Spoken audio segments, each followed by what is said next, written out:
eventually. It's winners final. Winners, winners. It's just a semi-final. It's just a semi-final. That's what it is. We don't use that term in fighting games because we don't normally run single elimination, but it is a semi-final. Yeah. Ooh. Oh, that was close. I guess we use winners semi-final. I guess that is a term. Wait, does Cammy have like a straight down from her spiral? No. What? Maybe I'm tripping balls. Yeah, she has a pretty deep one. Like she has like a tight angle, but not straight. It's not 90 degrees to the ground. She's not doing perpendicular trigonometry like perpendicular with a spiral arrow or whatever the dive kick is called. I can't remember. The spiral everything. Spiral cannon. Oh god, now you're tripping me up. Spiral cannon's a dive kick actually. Yeah. Cannon. Yeah. Cannon. Oh god, I don't. Cannon spike. Cannon spike. Either way, she's getting thrown by Manon with a level 5 metal. That's getting fun now. That was a tilt. That was a tilt move right there. I am so mad at this. Rav has 5 stocks. I can't be fucked. Yeah. I'm sending it. I'm sending it all. And it didn't work. Believe it or not, it didn't work. But did get the game. It's 1-1. The tilt spiral arrow. And both participants choosing the same button. Spiral arrow and cannon spike they're 4 completely different words, but they sound like the same 2 words. Yeah, that's really annoying. It does, yeah. My brain can't comprehend. Oh, here we go. Ka-chang. Put the pressure on. Oh, put the pressure on. He's out. Button into friggin' back fist. Button back fist. His throw. Oh, this is looking bad. Good check. Can he pull out now? He's only got 2 medals. Got his bar back. Jumps the overhead. Sorry. Ooh. What is it when she goes into cannonball and then she does the leg kick? That is a name. What is that called? Well, I just call it a Frankensteiner because that's what it is. Okay, yeah. That's the wrestling. That's the wrestling. I don't watch wrestling, but I've seen it in a lot of fighting game characters have that move, and they always call it a Frankensteiner. Because fighting game players are all obsessed wrestling fans. No, I think especially the Western Australian one. True. Ooh. I think fighting game players are all either obsessed with wrestling, jazz, and street fight. Oh, sorry, and fighting games. Those are about 3 things. Jazz specifically. Jazz. Yeah, specifically jazz. Specifically jazz. Yes. Yeah, I mean, shout outs again to prove that WA is the superior state. No. They had 2 big shot wrestlers over there. I need to cancel this somehow. Hang on. Oh, get out of there, Jim! Hat Jim! Hat Jim about to play Hat Rashid on stream. Xavier Woods and another guy. Yeah, Kofi Kingston went to Perth locals. Ah. Oh yeah? Yep. If you say so. Dude. I don't know any of these people. They've all got really creative names. I'll give them that. But I don't. Other than that, I know nothing about them. Gotta request a quick Discord stream because we have just switched to JP and my thing is dead. My SF5 has died. That's rough. It's rough out here. We do have the JP switch. All right, cool. It's just learning for me. Phil. This is like a 10-0 matchup, right? JP can't lose this. JP can't lose this. We haven't seen a JP tonight, and for that I'm no, he hasn't. I'm very happy to have not seen JP tonight. Oh my god! Ooh, clean. Picking it up, good spike in the face. This is See, if I want to play against a JP, I will just play Mortal Kombat. He's an NRS character. Yeah. Oh, here we go. The setups. Oh, it's grimy. Oh, he's his own assist. Yep. Some of those fireballs are an overhead for some godforsaken reason. I mean, they're coming from the top, so we have to play friggin' Mario Party against a Street Fighter character. I don't know why. I thought the Granblue Super, the Luane or whatever. I thought that Mario Party Super was bad, but JP takes it to a whole goddamn new level. Oh yeah, this man takes a lot of letters to be pushed. At least that Super, the actual character isn't doing anything. And in this game, JP's still hitting you while you're also blocking Mario Party shit. It's like, all right, sick. Yeah, I love that. You know what JP should do? Just summon a bunch of other mini JPs that he rides on top of instead of that. That's true, actually. Yeah. I need JP and JP's too, like. I need JP. There's 3 JPs looks like Jean-Paul, Jean-Luc. Oh no, wait, that's not JP. Well, you got whatever three French people that with JP at this. Jean-Pierre and Jordan Peele, okay? And the three of them come along, climb on each other's shoulders and become one character. And then turn into weird demonic versions of themselves. That's true. Oh, yeah. Woo. Oh no, Rav's had enough. On you. It's dead. You're out of here. Rav's shutting this down. Bang. Alright, so coming into 2-2, the JP picks, these two working out for him pretty well. Yeah. JP is a pretty good character. Who knew? Silly, this character. 10-0 matchup, I'm telling you. Yeah. Nah, it's like a 1-10 matchup. You know, you get a chance. 1-10 matchup. Yeah, you get a chance. There's a chance. You still lose. Yeah. But you hit the JP at least. You still lose, but you hit the JP. So it's not, it can't be a 10-0. Well, I'm more talking about like the JP. You still lose with 10 out of 10 matches. Because you land it. Because you learn to hit. It's not a 10-0, it's a 10-1. Oh, that was a nice little parry though. I think I'm behind you though. I'm at like 77. Ooh. Yeah, you might be behind because JP just smoked Cammy again. Rav is out for blood. Rav wants to shut this down with the JP blocks. The DP attempt. Kacheng is struggling. Doesn't do a real combo, but I don't think he really needs to. He's having the time of his goddamn life. Oh, okay, no.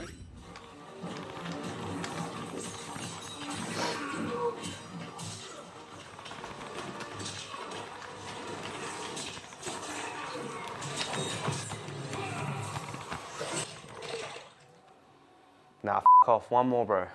Bro, tournament is tomorrow. We need to get some sleep. Man, we'll just rock up when our pools start. It's first thing tomorrow morning. If you're late, you're gonna miss it, buddy. Miss it? It's not like we're gonna get DQ'd or anything. Look, there's a legend out there.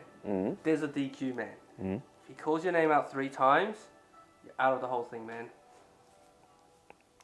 DQ man? Pfft, it's an old wives' tale. Look, your funeral, I'm gonna get some sleep. I'm going. I'll see you tomorrow. Well, I'm gonna stay up labbing. DQ man. What is that?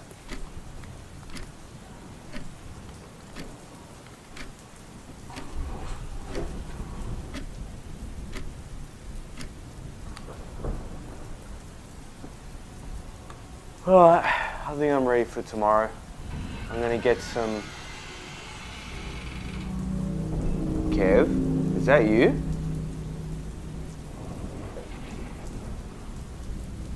I must be imagining things. This DQ man, he can't be real. DQ man? What kind of stuff is that? DQ man, DQ man, DQ man. See? Nothing happened.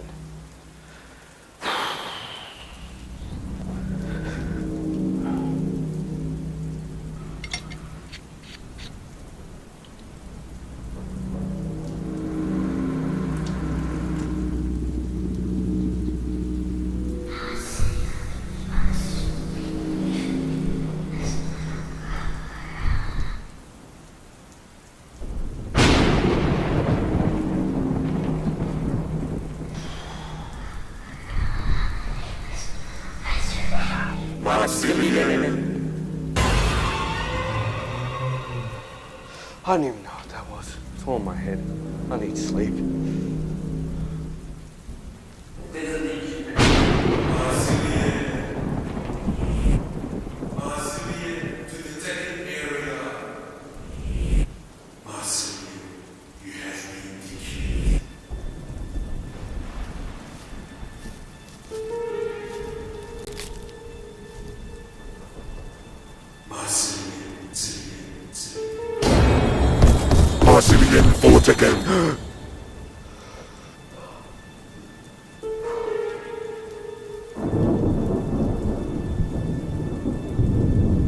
Marcelian, you have now been DQ'd from Tekken.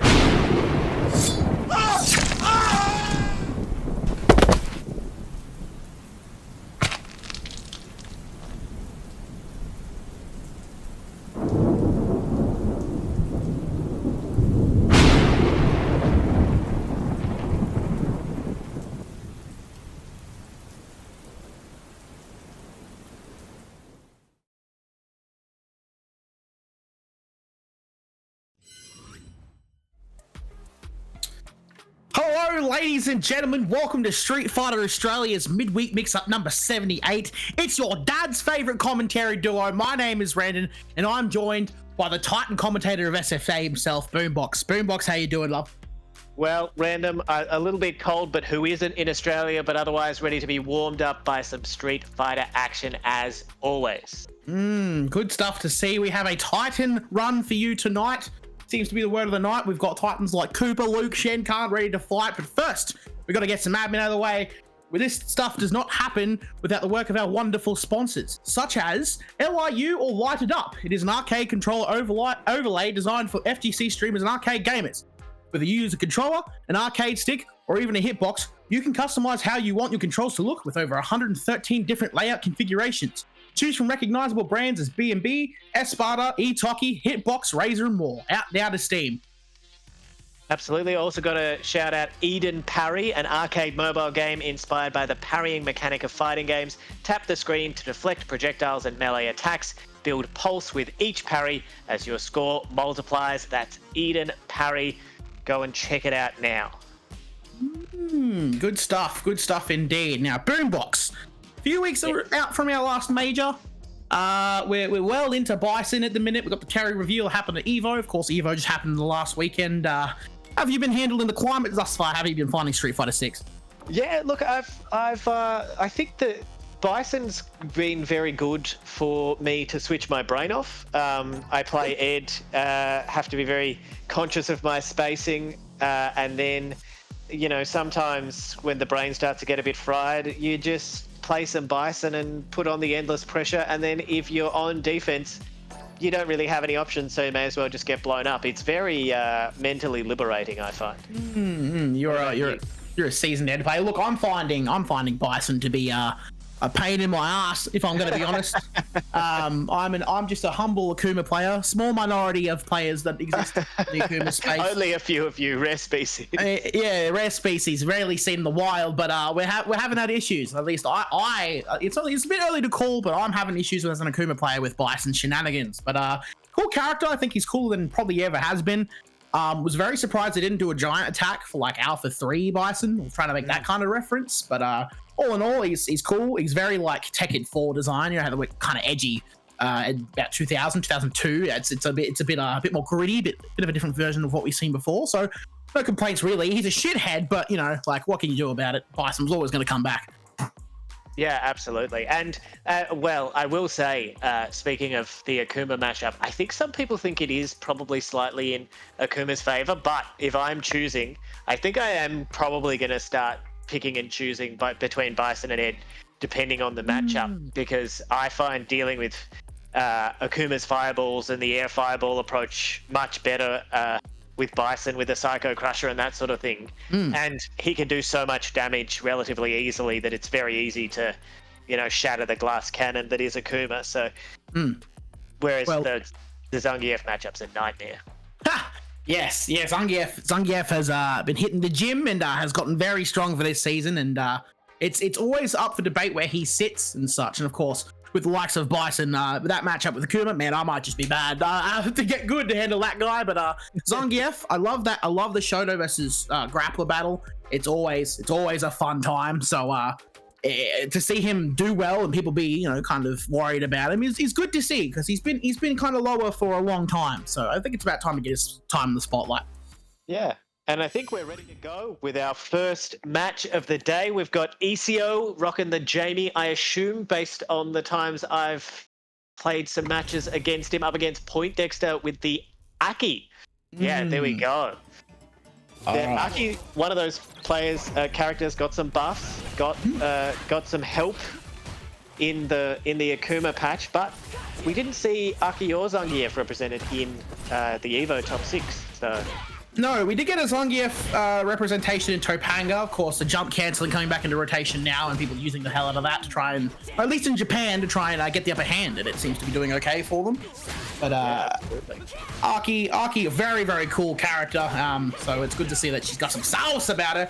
Right now, we're going to see what exactly that sauce contains. As puts him to the right side corner. Big perfect parry to switch him on the sides.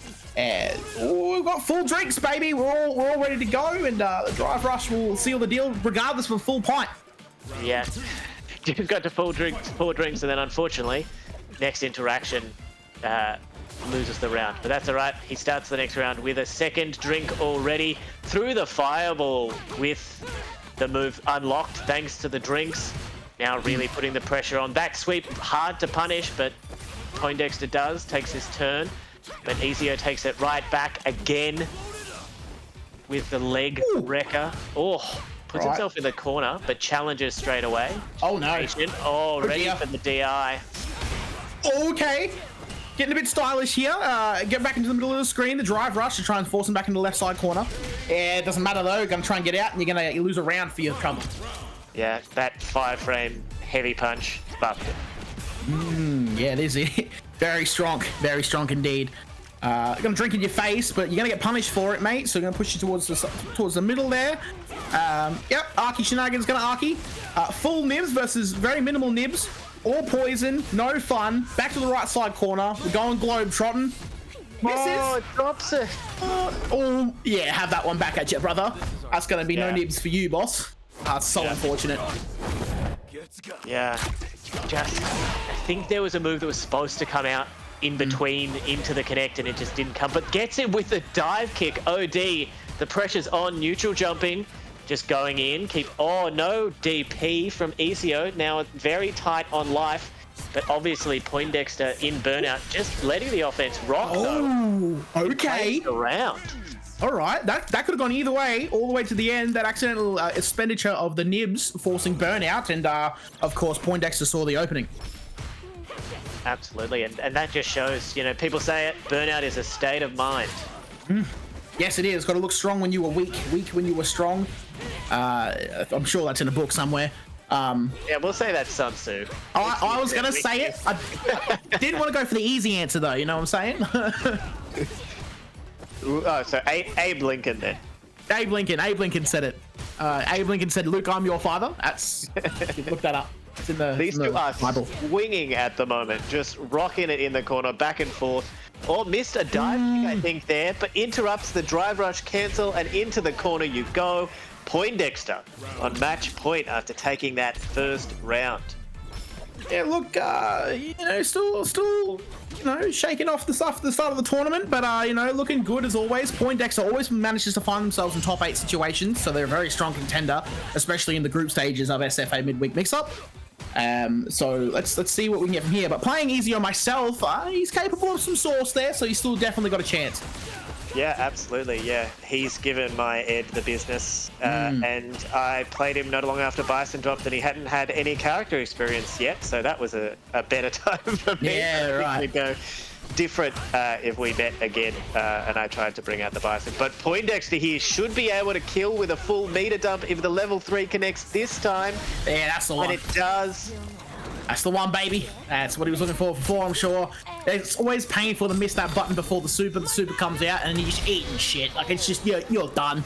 Just write it off. Call into work sick the next morning. But luckily, in that situation there, Poindexter's going to take it 2-0.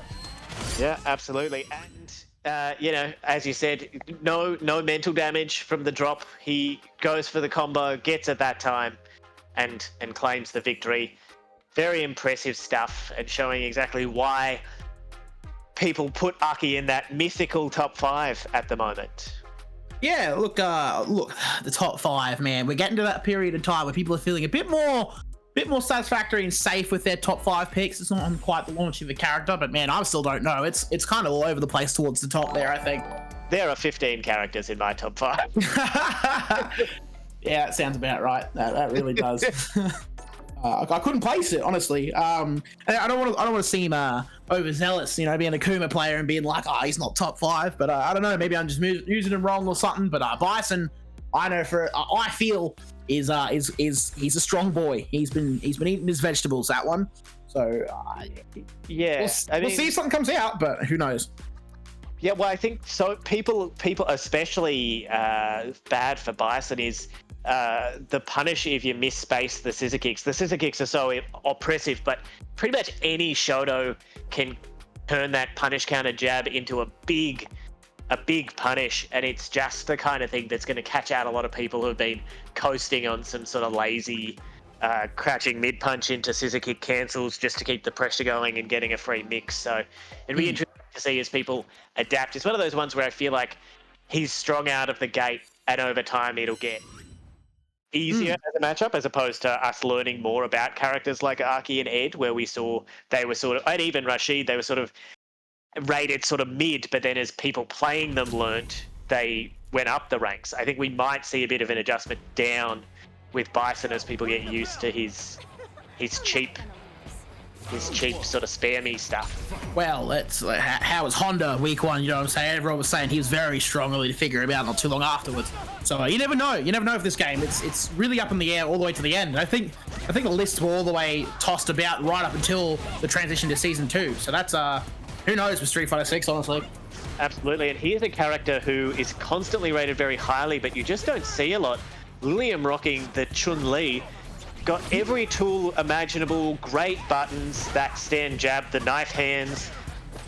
Really tough to deal with as Ed for Luke because his jabs are trash, so can really make the most of controlling that space with such a quick button, and that's exactly what Lilium's trying to do here. Got Luke in the corner, jumps the fireball, but drops the combo, now burnt out.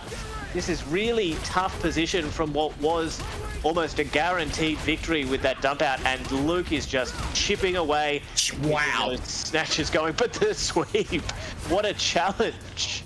Hey, sometimes, oh my goodness, okay, catch you sleeping, all right, that's fair enough. Look, Chun-Li consistently registered as a good character, but rather difficult to use as far as I understand, so more power to you if you play a bit of Chun. But of course, Luke, 3 SFA midweek mix-up wins in the last 10 tournaments that have been played. He is no slouch in this position and will definitely figure out a way to try and get past it if he can. But it all remains to be seen. Twitter got himself staying out towards the middle now, and still catching that sweep. You know, call it fundamentals if you want to, but throwing fireballs to maintain the distances here. We're staying full screen just a little bit. The jump in to try and make something work. Nothing happens. More blocks, excellent defense, not registering the tech on the grab. That's okay. We're gonna return serve. A good tech from Luke's end. Oh, okay, there it is. There it is again. Puts it to the light. No spend to try and get out of the thirsty situation in burnout. Just gonna let it rock, and now low on life, got in CA, and gets him with the snatcher. Knew that there was chip coming, tried to jump out, and he just let it go. Such Luke levels it up.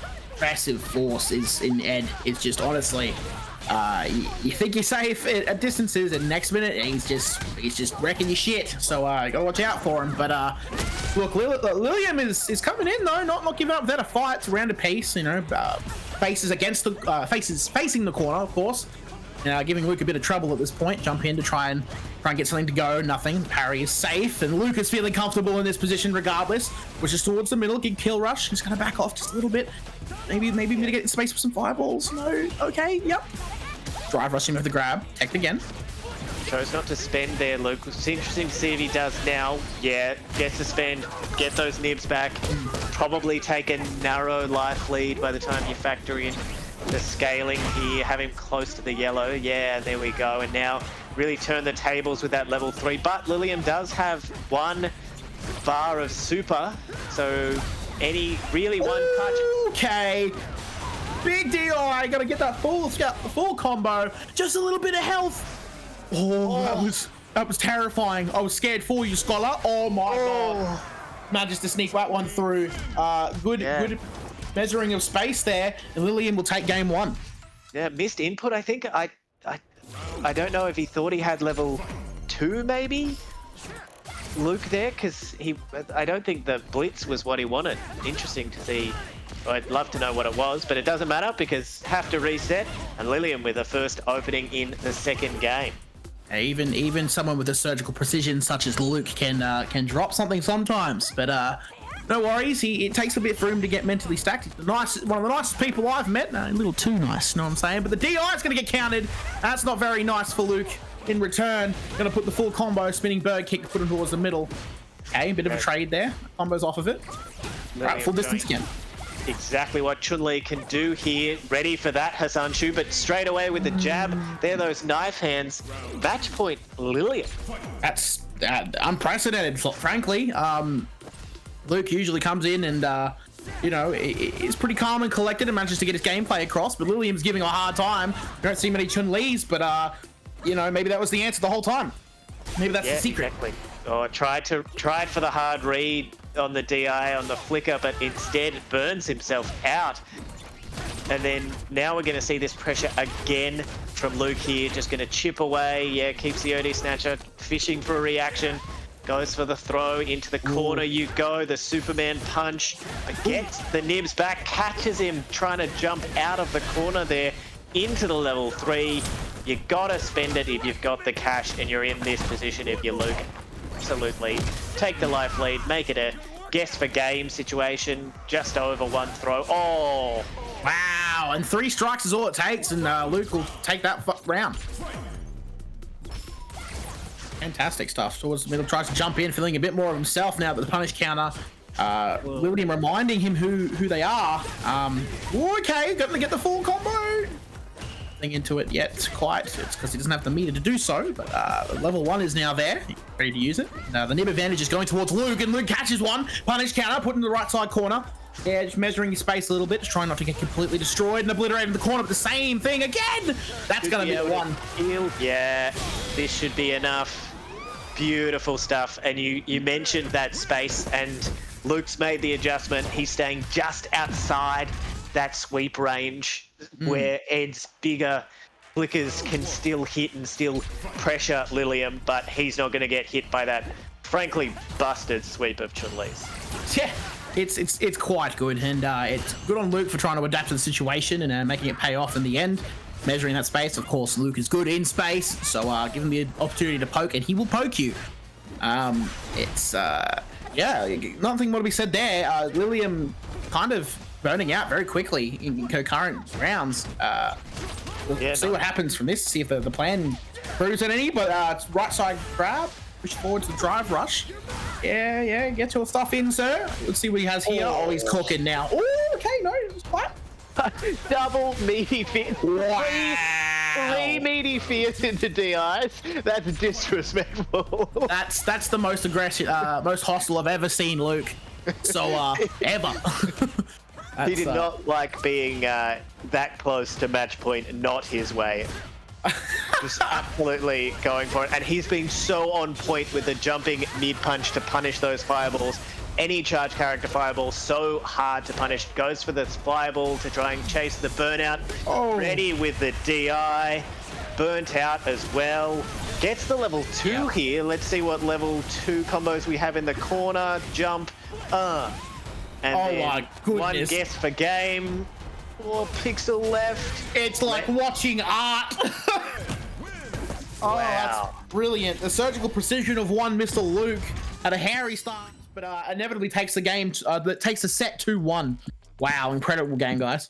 Yeah, and we've talked about it before. The best players can change pace like that. We saw, you know, Luke was so patient. They were playing, both of them, incredible spacing, careful footsies, you know, taking their openings when they could.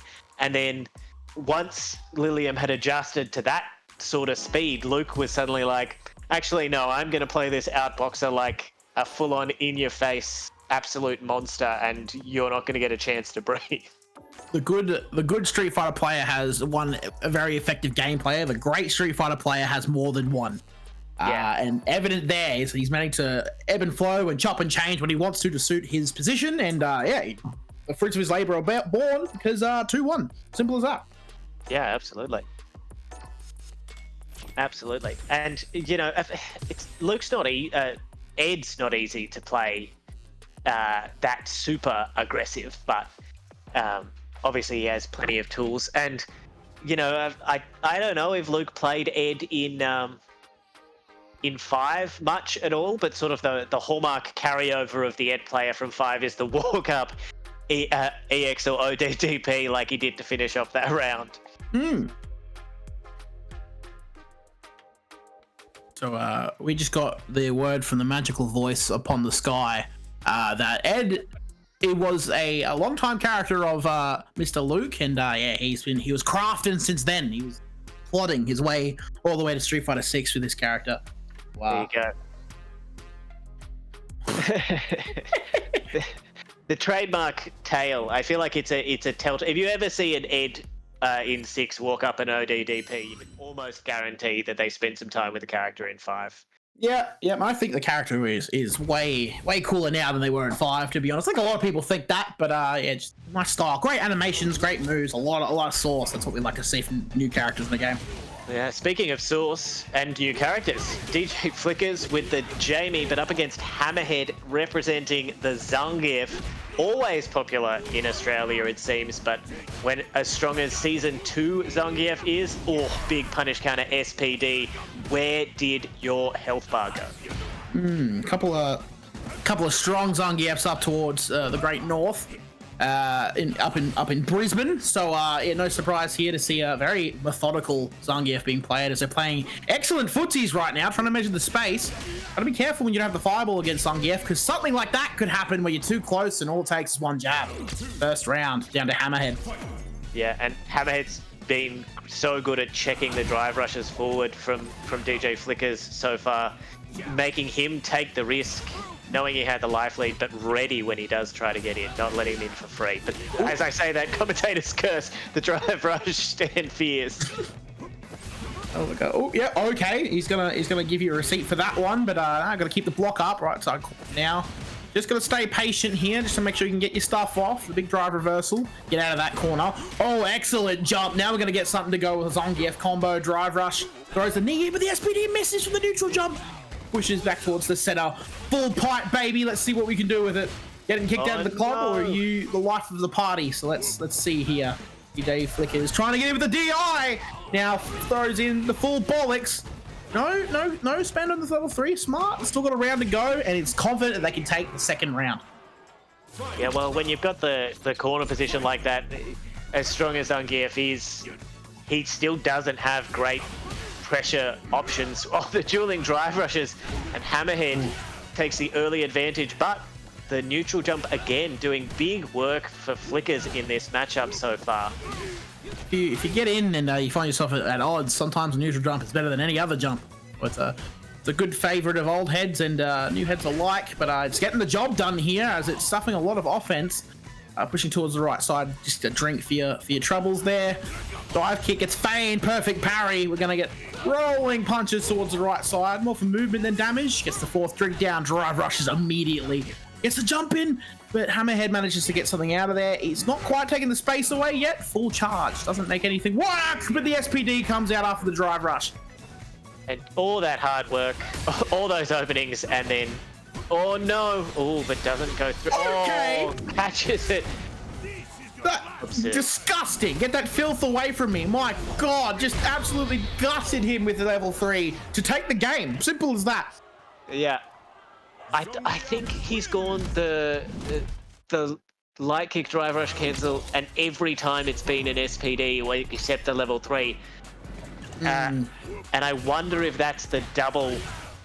He's now playing, 4D chess, and he's like, he won't go for the SPD again. Yeah, definitely a bold move, but it pays off, right? That's what that is, I suppose. Surely when we got 3 options, you go with the option that is less travel, but no, of course, third one comes up and it's the same thing. You're kicking yourself, but what can you do?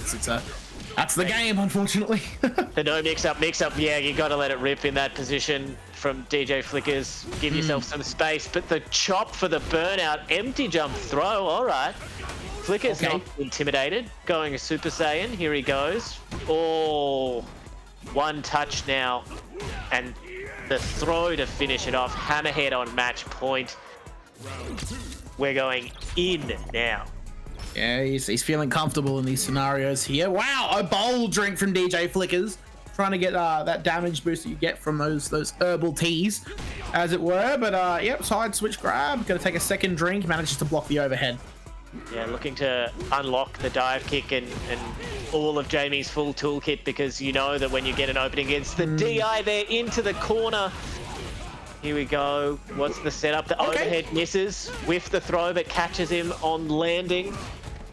Big punish here. No spend. There's the drive rush overhead. Oh, just full comeback from DJ Flickers, but the Lariat manages to catch the anti-air.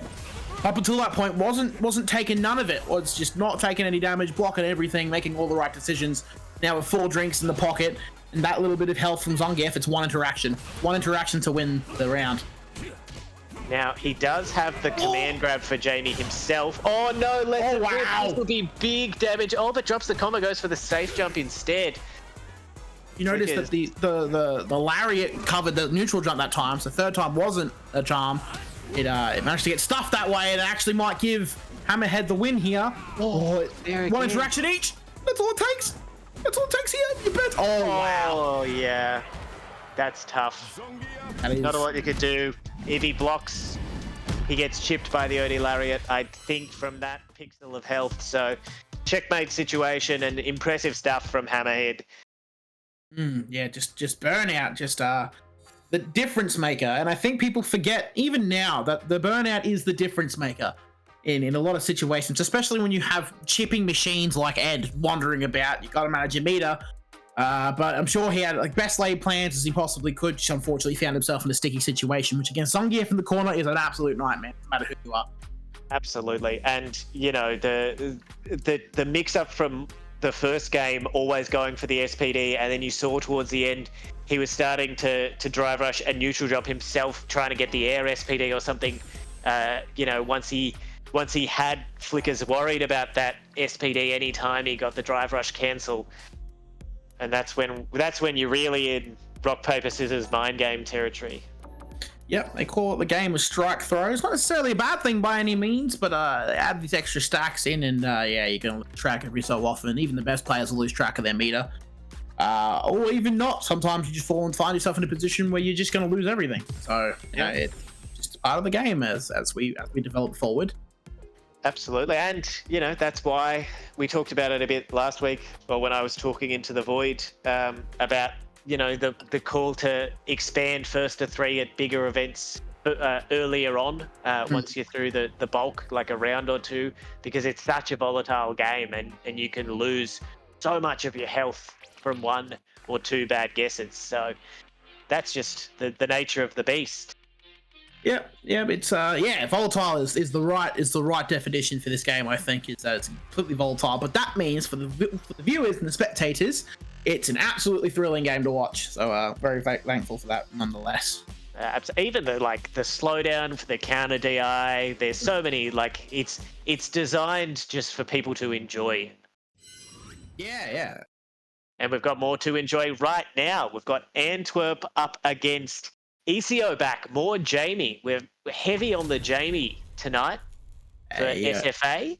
Number 79, the midweek mix-up, doing the faces. That's what we like to see. And we'll see, DJ got a few nerfs, but I think anyone who thinks that DJ's a bad character now is telling absolute pork pies. Yep, shout out to the Thunder from Down Under. I will look at you sideways again if you say that to me. I know you're watching. And I know you will watch, sir. Try to call me out in the chat last week, you little bastard. No, much love to you, my dude. But Antwerp, particularly on the DJ, a bit of a Melbourne local. He's got the sauce, Antwerp. Also, a dude who's just way too nice and is probably a federal agent. But nonetheless, he's got the Street Fighter skills to make it an SFA midweek mix-up number 79. And he showing that here, despite the full drinks doesn't matter. He's still going to throw everything he's got into it, and he's going to end it here. Yes, he's going to go for it. Doesn't have rhythm. Doesn't even need all the rhythm. It's always good to have it. Absolutely. Always good to flex. Yeah. The dueling drive rushes, and DJ starts second and wins. That's DJ, innit? It's just DJ to a T. Start second, wins. But in retrospect, season 1 DJ was a monster. Putting it was the right side corner now. He's still putting that pressure on. Big Antwerp pressure. Tries to throw something sneaky there, but doesn't quite get it off. Second drink for Ezio. Just again, drive rush a second time and he wins the whole thing. He's just not letting neutral happen at all. Sorry. Was that a drive rush jab drink in his face from Ezio? That is gutsy. Well, you just got to style on him sometimes. And that's the mental damage ready to take this back, run this back 2-1. Starts there. Or the drive rush effect from Antwerp. straight away. Elbow on the foot, catches him again on wake up. Drive rush out of the corner from Ezio. The sweep. Gets a drink in, no punish. Gets the dive kick. Okay. Yeah, all right. Big perfect parry. Drive rush again. It's not letting him astray thus far. Pushing him towards the right side. The DI gets parried. No jab in retaliation. Oh no, that's terrible. That's very bad. That's not good. Jamie's got him in the corner now. And anything can happen from this point. 2 drinks up. See if he tries to get the third one here. The grab comes out. And of course, the drink comes out after it. And okay, got the EX running. All right. Massive pressure in the corner. But Antwerp says, nah, thanks. Get out of my face. Oh, stuffed completely. And he'll take round 1 of the game. Yeah, I think he was going for a hard read on the double fireball there, hoping he'd catch the second fireball, but it was just the one. And Antwerp sets up the match point. Oh, just lets the DP rip in his face, sends him to the corner. Missed dive kick there, I think. Low on Nibs. There is burnout. And the side switch from Antwerp got him in the corner. Does have Peter to deal with the DI. The safe jump. Filthy has the level 3. Should be able to kill from here, you'd think. Oh no, drops the combo. Wow. That's unlike Antwerp, but he follows it up with an excellent anti-air when Ezio was trying to escape the corner, and he'll take that 2-0. EJ's still Probably alive and well, definitely. Yeah, absolutely. Reports of his demise have been greatly exaggerated. Much like Bison and Heihachi's. Yeah. Seems to be a theme for fighting games at the minute, but no, DJ's still alive and well. It's still cooler than ever. Still awesome, well designed, well thought out. Glad to see that he had some time and still has some time again. Still very proficient. Not quite as all or nothing for your opponent, but nonetheless, still shooting damage and still being a problem with pressure. Absolutely, and just that drive rush didn't really get touched, so that hasn't really changed for him. I guess if you're a DJ main and they tuned down your drive rush and then Bison came out, you'd be mad salty that they were like, DJ's drive rush wasn't good, and then they drop Bison who teleports across the screen. He just piss bolts across the screen. Like, it's no question. If he's activating greedy gauges in your face when you blink, it's monstrous. Absolutely insane. Yeah, one thing, and the overhead, I forgot how good having a particularly a quick overhead is, having played as much Ed, who doesn't have one. So, the mix from the Bison drive rush, and even sometimes if your time is stand fierce, you can get it so it almost acts like Luke's suppressor, where it beats the check because of the way the hitbox works. Yeah, his drive rush is pretty busted. Yeah. But also, if people are mad about DJ getting a few nerfs, I again invite them to go back and play Street Fighter 4 DJ and then remind themselves how good they have it right now. You're eating still. He's come out of his prison of mediocrity for a number of years. So, and he's come back with style, finesse, and some really cool combos. So, still eating can still make him work 100%. Volian out here inviting chaos in the chat, saying buff Bison. Can we strip wins? Because Volian, the fuck, bruv. That's ridiculous. But, whatever, man, you do you. I mean, Bison struggles against grapplers. Maybe he has been eating on all the Bison mains. I don't know I don't have too much. I haven't had the pleasure of getting my Bison cooked by Volian yet, but given the struggles in the Zangief matchup, I assume it's a similar situation for Manon. Well, speaking of Volley, and the man has 2 wins here at SFA midweek mix-up, and just because he's a bastard doesn't mean he doesn't have talent. And look, it's evident that he can play through it right now, but I really wish you would say meaner things about Bison, my dude, but you're the man, what can I say? You're the God Slayer, don't hurt me. Yeah, exactly. Don't want to make you mad. No, that's the last thing I'd want. All right. We got coming up in our next match. We'll be bringing that to you shortly. Most of the way through our pool, started to get through it, heading towards the final round. All right, we're gonna sort out some logistics, but we will have more Street Fighter for you very shortly. You mentioned your Akuma. Are you settled, do you think? Is Terry Bogard tempting you? Well, very short trailer. Yeah, well, Akuma's a lifer for me, always has. Alpha 3 changed my entire worldview with Raging Demon. So if he was the actual shits, then I'd still play him. Terry, I'm looking to pocket though because I'm a basic bitch. So I don't mind a bit of Terry on the SNK side of things, but I'm very, very keen to see how he plays. I don't think he looks that bad. I know people are complaining about it a little, but he looks cool, and it's nutty that he's even in a Street Fighter game. Or we have guest characters at all, let alone 2 of them.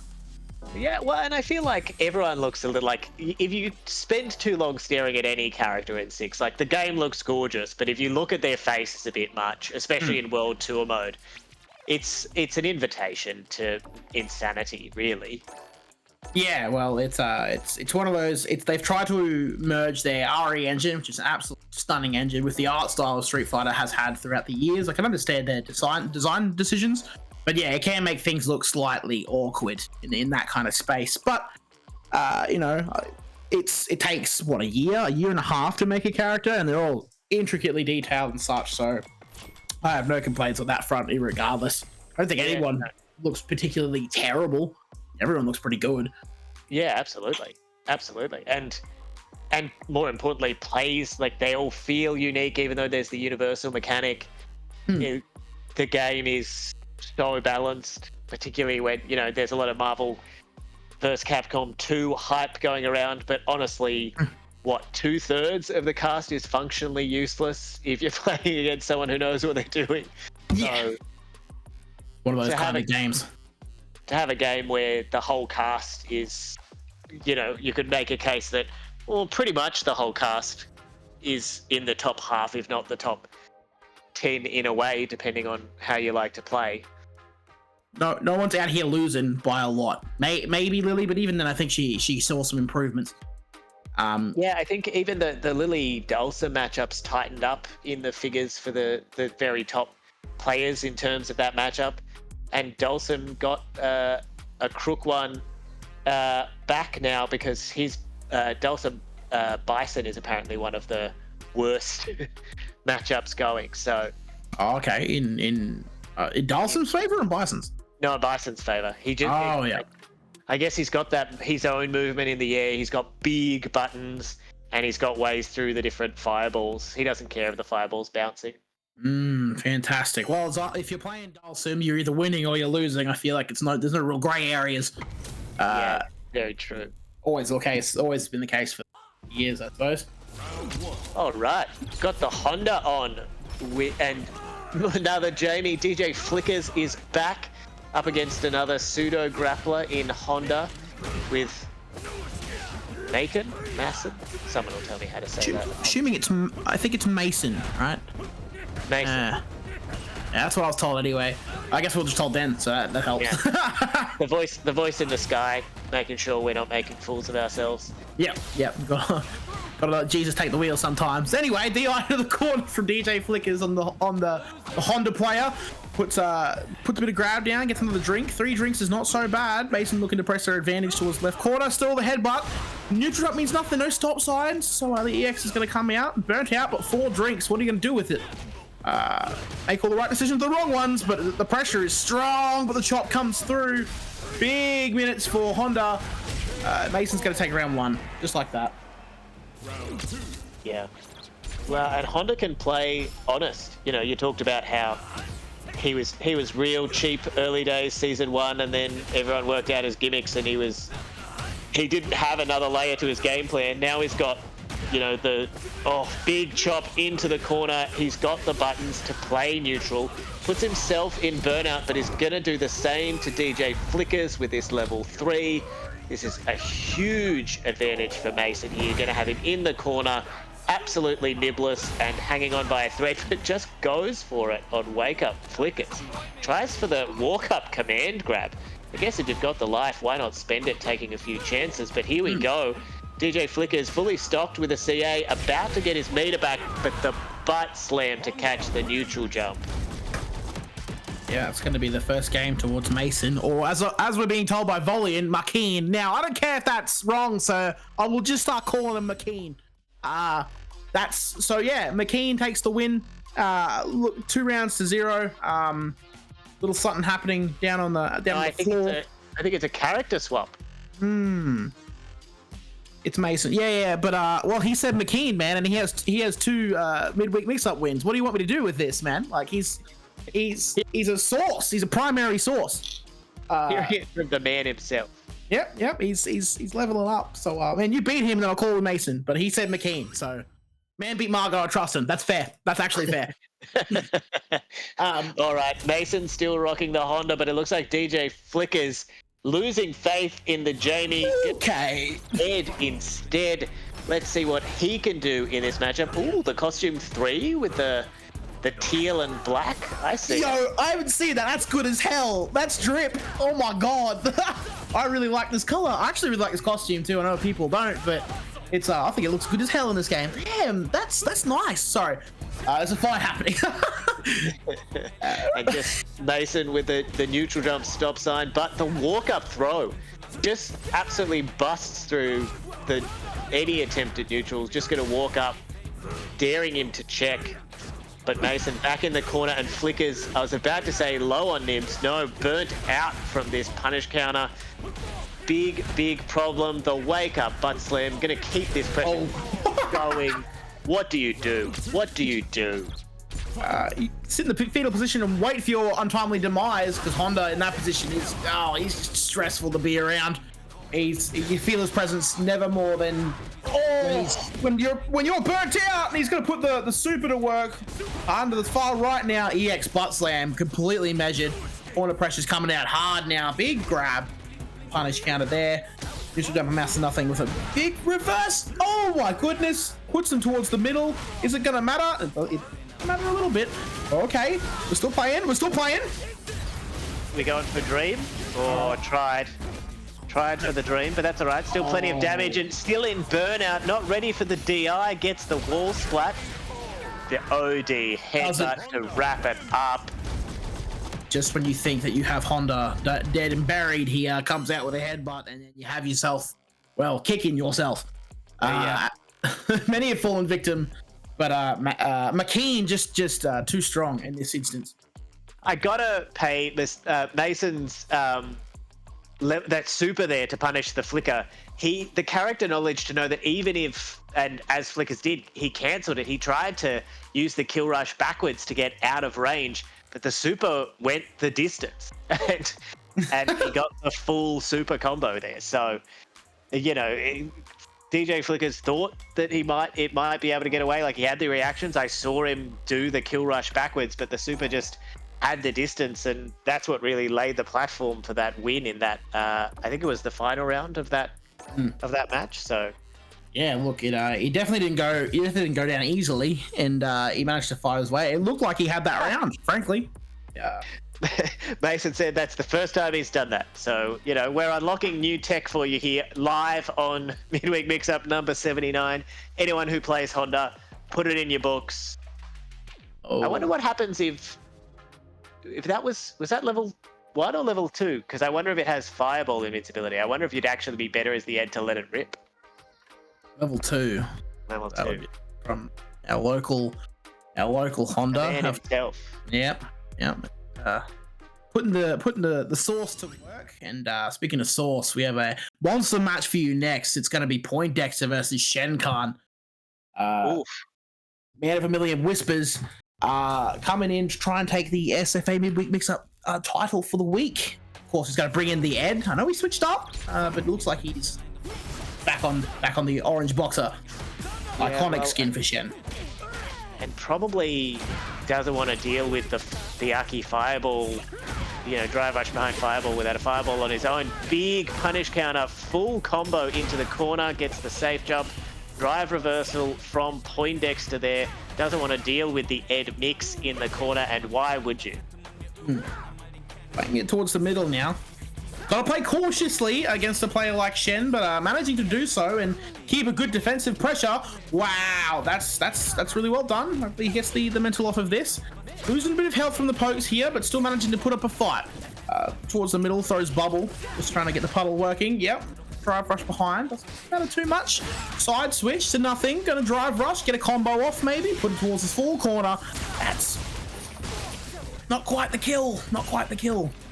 Anything will do from here, especially with the poison. An absolute magic pixel here for Shen.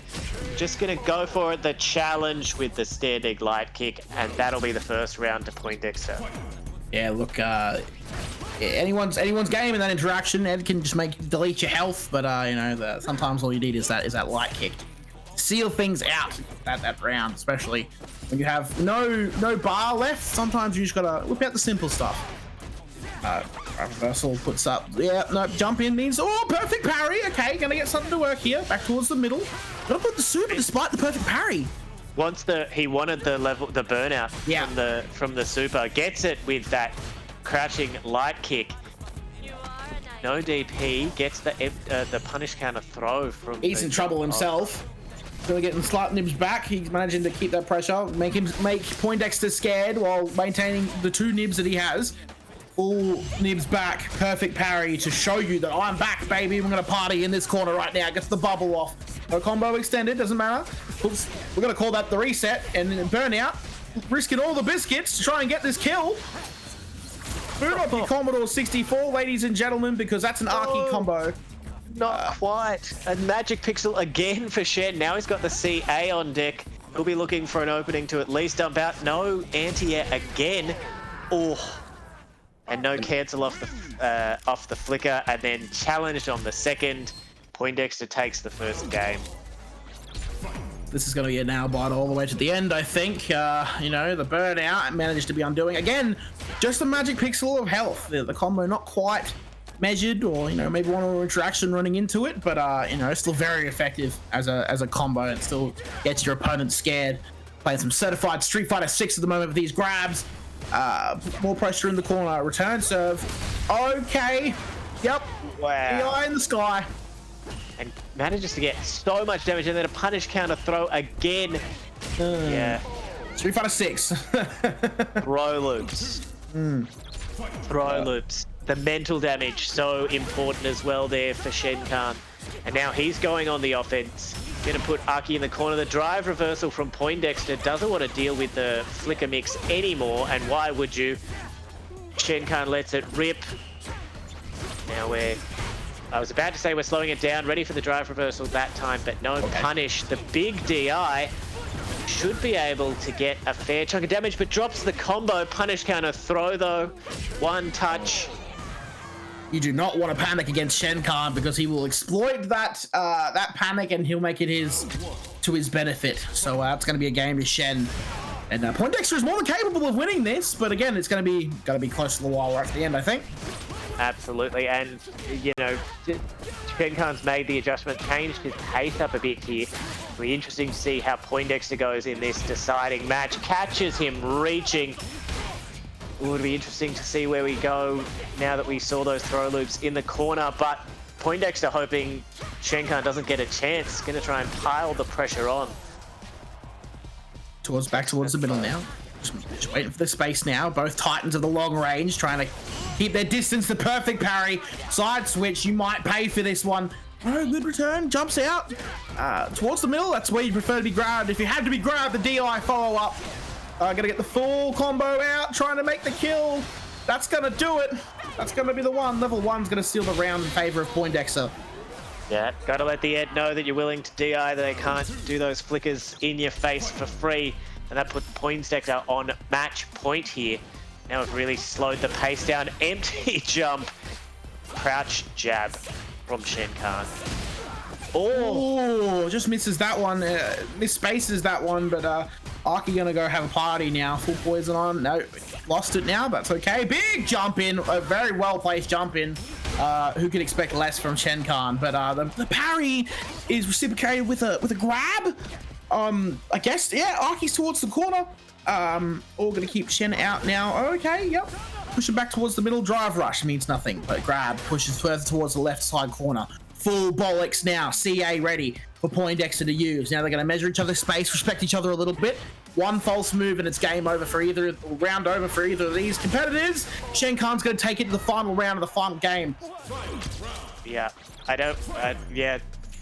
Somebody check Poindexter for the head and shoulders. I think Shen Khan might have done some conditioning here. He's really grabbing the air now after those throw loops in the corner. That's excellent. I might have to use that one. Oh, the jab rush, the interrupts, the drive rush with the jab, but Poindexter not deterred, has him in the corner, has all of his super meter he can dump out if he gets the opening. There's the anti-air from Shenkan. Back throw. Now it's Poindexter under pressure. The neutral jump ready. The trade combo. Okay. Big opportunity. Yeah, spends it for the burnout. And now Poindexter is going to be a smidgen away from burnout here. One move on wake up if Shenkan wants to go for it. Oh, great jump. Fantastic jump to keep him alive even just for a little bit. The burnout's going to be, it's going to hurt. And sure enough, Shenkan is going to take the game 2-1. What a match between those two, finding different gears. You know, just a trade combo, the difference in the end, absolutely incredible. Yeah, look, wow, yeah, that's quite the game we played there. No one really losing or winning. A textbook display of some good ass Street Fighter 6. Whether that's trademarked from the other group, who knows? But yeah, good ass Street Fighter 6. And that was only pools. We're not even in finals yet, and that's the quality of play. Yeah, look, if you want weekly quality, come to Street Fighter Australia Twitch every Wednesday night for midweek mix-up. This one being the 79th iteration of the tournament. But look, it always promises to have some good ass matches representing our Australian FGC and New Zealand fighting game community. So always wonderful to watch these fights happen. Yeah, who can say this? If you want to test your skills, test your metal against the best in Australia, you've got it right here on Wednesday nights. Absolutely. Or maybe you just want to learn some new tech, like Honda level 2ing through a backdashing, a kill rush backwards head. Who knows? We're doing it all. We're doing it all live. Yep. Right in front of you.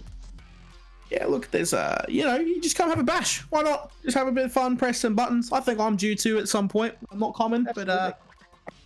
But we're having a good time. We're having some fun. There's not $1 million on the line.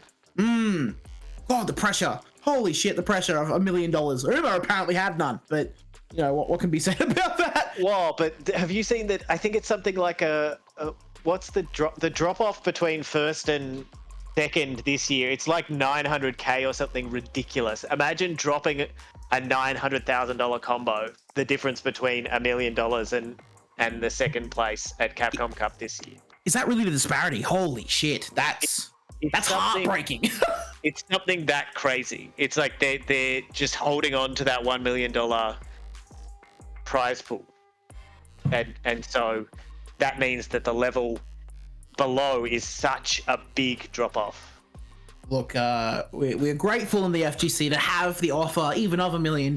So I think people wondered 2 million last year. I wonder if people I wonder if there's any contingencies made or concessions made to try and balance out the prize pool to sustain it for 2 years. But you said it was 2 million this year as well, like in total. Yes, it's still $1 million top, but I think the total prize pool might be smaller. They obviously wanted to go big for Capcom Cup 10.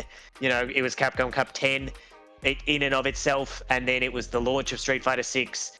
So they really ramped up the prize money. So it's 300,000 for second, I think.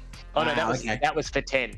But even then, it's still it's a big drop off, and I don't think my mental game's strong enough. I think knowing that any mistake I make could be costing me hundreds of thousands of dollars would break me. Yeah, it's definitely a difference maker. And when you're staring in the face of something that is in fact life-changing in ways you couldn't even imagine, it's easy to let the pressure get to you. I mean, there was conversations had around Evo's cash pool, and of course that alone was making Punk and Big Bird have the sweats and get the twitches. So even the best of the best can get sweats. So imagine losing all that money, you'd just be broken. You wouldn't recover for a couple of weeks at least. Yeah, I feel like there's two different types of people, right? Some people might just give the game away, and others, it makes you hungrier knowing that you were that close. But we talked about the volatility of this game before, and being so volatile, consistency is so hard to achieve, and that's what's made I think particularly Mena RD last season and Angry Bird last season, and then Punk so far this year, so impressive. You know, that to be in a game this volatile with players this talented, or even in the midweek mix-up itself, players like Luke and Cooper who are always in those finals. They're always, you know, gunning for the grand final if they're not in it. It's so impressive in a game that can be this explosive. Yeah, look, it's easy to lose track. It's easy to get pressured. The mental stack is definitely bigger than in Street Fighter V. So for a lot of players, that might be a bit of a culture shock as far as switching games or such. But when players really nail that stuff down and they really get into the nitty gritty of top high level play, the game's something else. It's really something to watch. I haven't been not excited at a major viewing at all. I think it's just been cracker either way in any circumstance. Well, you know, it's all of that building towards something like $1 million.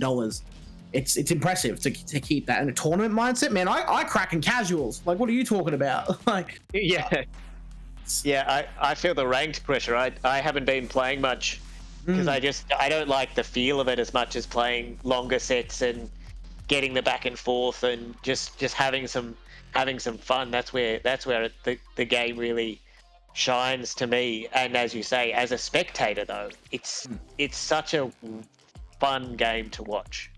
Yeah, absolutely brilliant. It's the excitement that you kind of want. I think they were trying to capture that a few years ago when little old Street Fighter launched and the first season was rolling or stumbling, depending on your opinion. But you know, it's exciting, and we're eating. Every fighting game player is eating at the moment. It's fantastic. What a time to be into the hobby. And I've just confirmed it looks like our players are ready for our next match, but I have confirmed those figures. It is $100,000 for second place at Capcom Cup 11. So $900,000 on the line if you make it to the grand final and then you don't win. That's crazy. That's insane. That's a life-changing amount of money for anybody. Anyone sitting in here ain't gonna sneeze at that kind of money. So, wow, incredible. All right, looks like we've got Luke back with the Ed and Wocky with the jury already in the corner, but just parrying those fireballs. What a read with the ODDP. $1 million jury with the gradient Lunzi trying to put the pressure on Luke, but of course Luke is gonna bring the thunder, as it were. Left side, big pressure, what Ed is known for. Big bollocks throwing the XDP. From Jury's perspective, trying to play the spacing game, but Luke, the neutral jump's all he needs. That's all it is to seal it. Round 1 to Luke. Yeah, and that I've said it a million times, but that neutral jump. Oh, here's the level 2. Let's see. Do we have the dream combo? Oh no, the timing's slightly off. But doesn't matter. Picks it up with the throw into the corner. What a challenge with the crouching medium kick from Wocky. And just gets all of the way out of the corner. Doesn't even mind being in burnout because they've got the space from the wall. But the Superman punch over the low from Luke again. And he has just pushed Wocky straight back into the corner. Yeah, with the parries, but that's going to end it. And Luke's going to take it 2 rounds to nothing to take the first game. Beautiful stuff. Yeah, really making the most of every opportunity there, Luke. You said it before, he's such a clinical player. And I guess the very best, what a punish counter throw, catches him whiffing. The throw, and again, ready for the ODDP. Oh, wow. You can't charge that fireball stock in front of me. Had more than enough of being in that position, but forces the burnout with plenty of nibs to spare. And gonna block what Jury has to throw at him. But this is a very precarious position for Wocky. If Luke can get, there it is. If he can get the DI, you're gonna hurt for it. And Luke gonna continue that combo. Gets the jump over. Is still applying that pressure. Applies. Oh, that's brutal mistake to make against Ed. Round 1 to Luke. Yeah, maybe going to the ODDP well a few too many times. It got Wocky out of some pressure before. Here we go again. We're going to go for the dream. Yes, gets it this time. Boom. boom, all the way into the corner. Oh, but the challenge again. Oh. Woki's been so ready to challenge Luke walking backwards when he's got him in the corner, looking for that space to just try and take some low-risk pressure. Oh, catches him dashing backwards with the snatcher. Yeah, look, if you're not holding the space, then you risk losing it as Luke gets in an advantageous position again. Woki low on health, and that interaction will seal it, and Luke will take the game 2-0. Yeah, very impressive stuff, and just ready to adapt to the different things that Woki was bringing. Obviously, very, very good control of the space, and makes it so hard to get your offense going when you feel like you're on the back foot as much as Luke had Woki there. You make his presence feel massive. So trying to take back some of that space after he walks backwards is essential, and then trying to keep that space is an even harder task still. So fair play to Woki for giving it a crack, but Luke, again, surgical precision in the way that he plays the game. And that's why you see those ODDPs coming out, right? You're feeling under the pump, you're feeling the pressure, you don't want to deal with the mix, so you let it rip. It works a couple of times, and then all of a sudden it stops working. And if you still don't know what to do in that situation, unfortunately, you pay the price for it.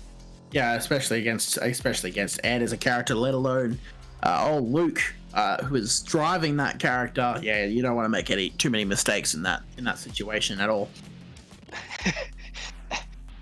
Cooper said Luke jump mid kick needs to get neutered. I wonder if that's only when Luke is playing Ed, or if he wants it across the character more broadly.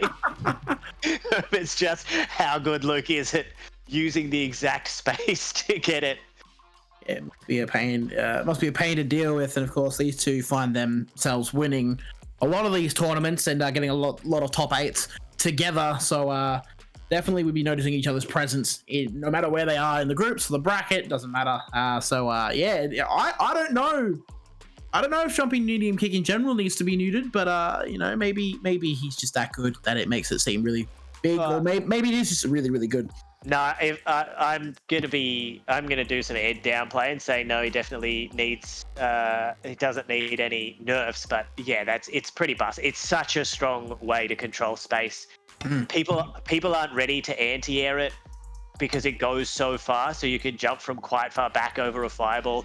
We saw Luke up against Lilium earlier, even punishing Chun-Li's fireball, which, the recovery on charge fireballs is so much quicker than some of the others, but the button's just that good that when you get the read and it hits from so far that you can hit it, and you get the full punish, you can get the crouching mid kick into the OD snatcher, into however you want to follow up the rest of that from there. It's such a good tool for Luke, and so good at controlling that space.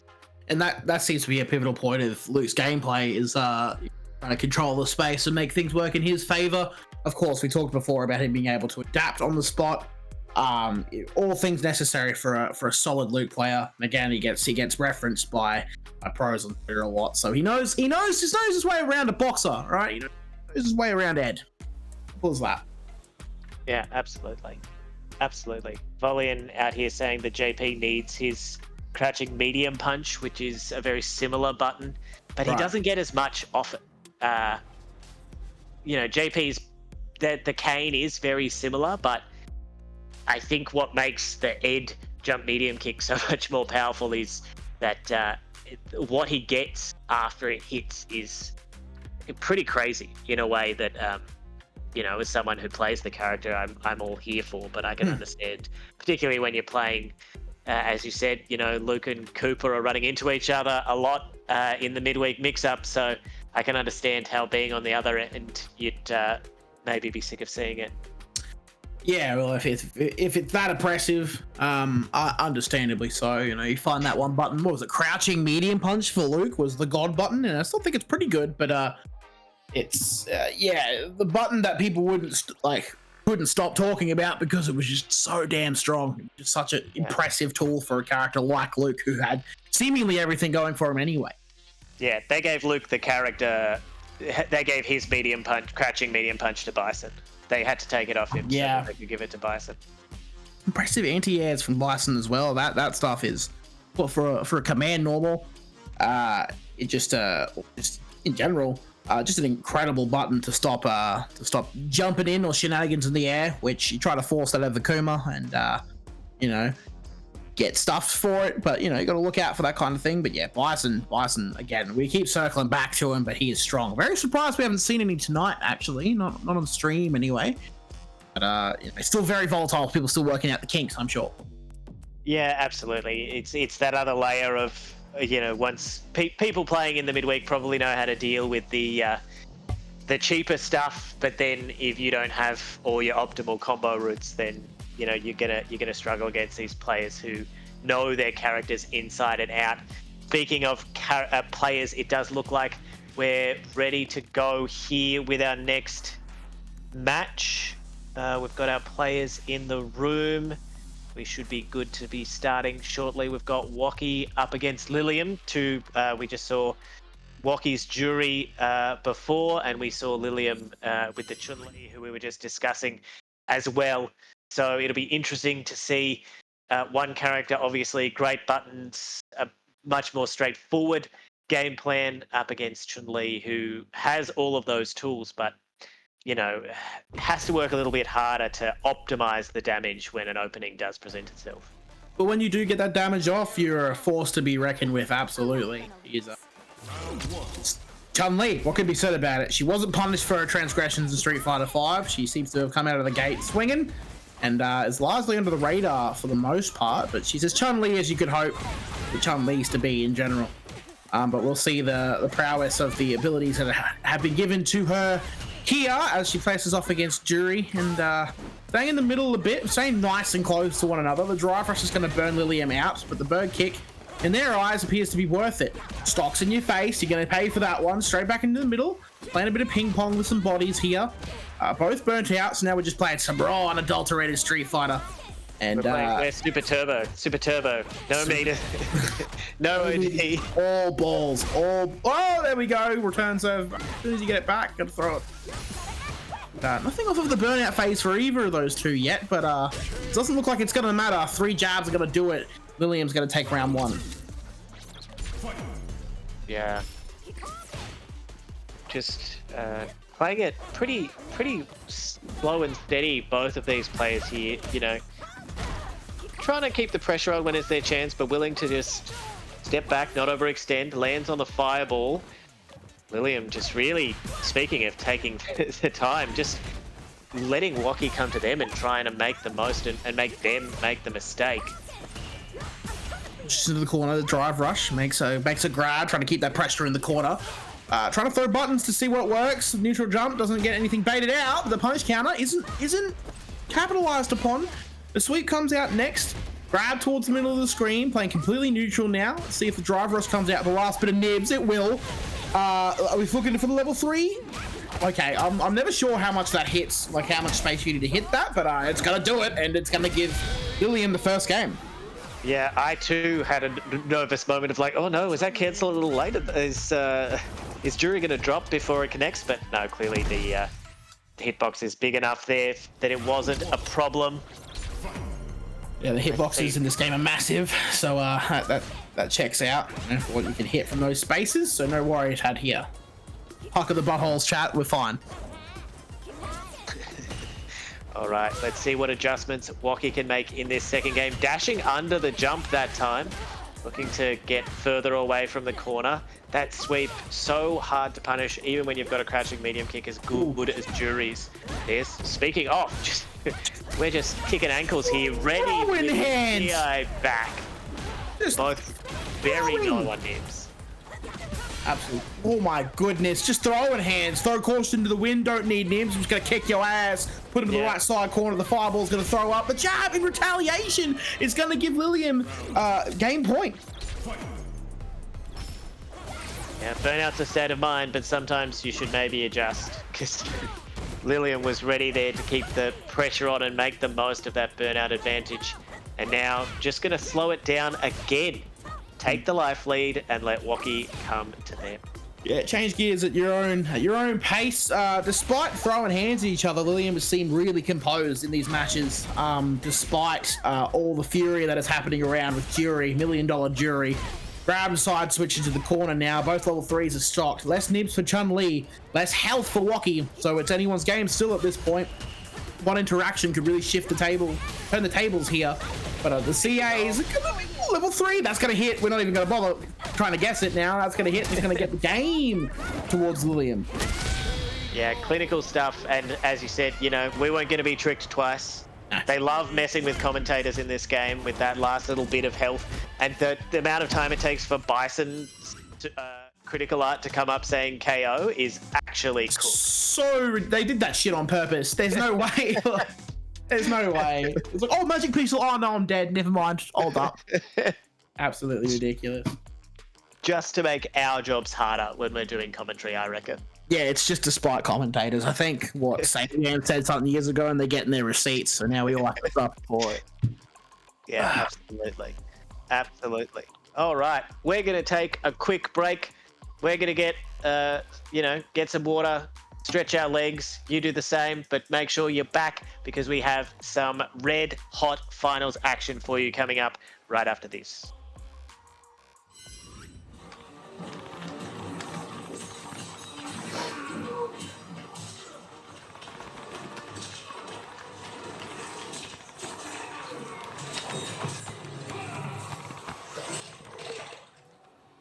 Nah, f off. One more, bro. Bro, tournament is tomorrow. We need to get some sleep. Man, we'll just rock up when our pools start. It's first thing tomorrow morning. If you're late, you're going to miss it, buddy. Miss it? It's not like we're going to get DQ'd or anything. Look, there's a legend out there. There's a DQ man. If he calls your name out 3 times, you're out of the whole thing, man. DQ, man? Pfft, it's an old wives' tale. Look, your funeral, I'm going to get some sleep. I'm going. I'll see you tomorrow. Well, I'm going to stay up labbing. DQ, man. What is that?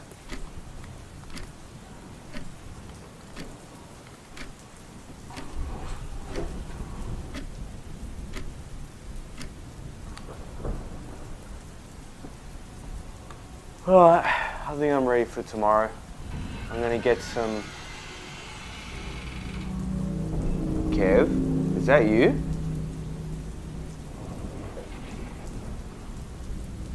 I must be imagining things.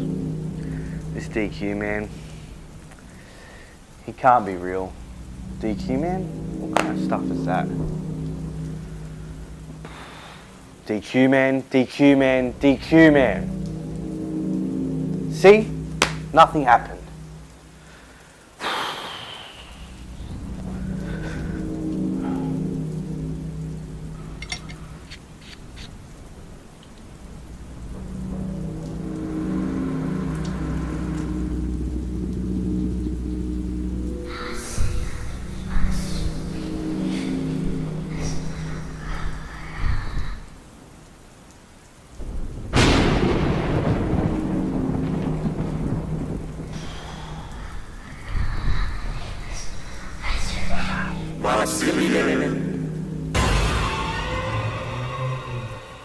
I don't even know what that was. It's all in my head. I need sleep.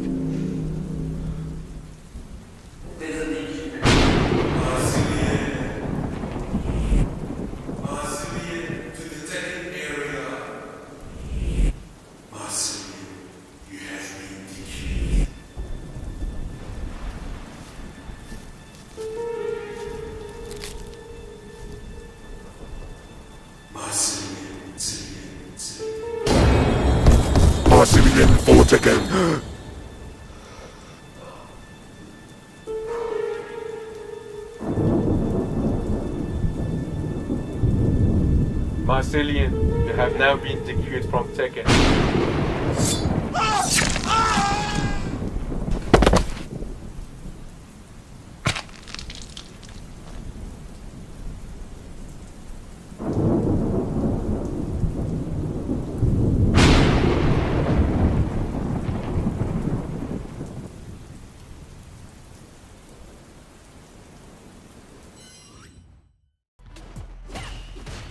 Opportunity. He's out of the Cammy. corner. Gets the punish counter throw. That is a lot of damage. Punish the amnesia. Let's go. That's what I'm trying to see. Oh, the air throw to shut the round down. Ka-ching King. Final round. Ooh, Ka-ching King. That makes a lot more sense. They're gonna land. I thought that Ka-ching lands. was like a name. I thought it was like a sound. Ka-ching, ka-ching. Ka-ching King sounds a lot better. But I thought Ka-ching was like it's like an actual person's name. Ooh. Good spiral arrow. Oh my god! I thought Rav was gonna get a combo off that. Oh, but he got DP! He's just dead! He just got completely obliterated by DP. Damn. Ka-ching had enough. Ultra instinct, Ka-ching King. Just shuts it down.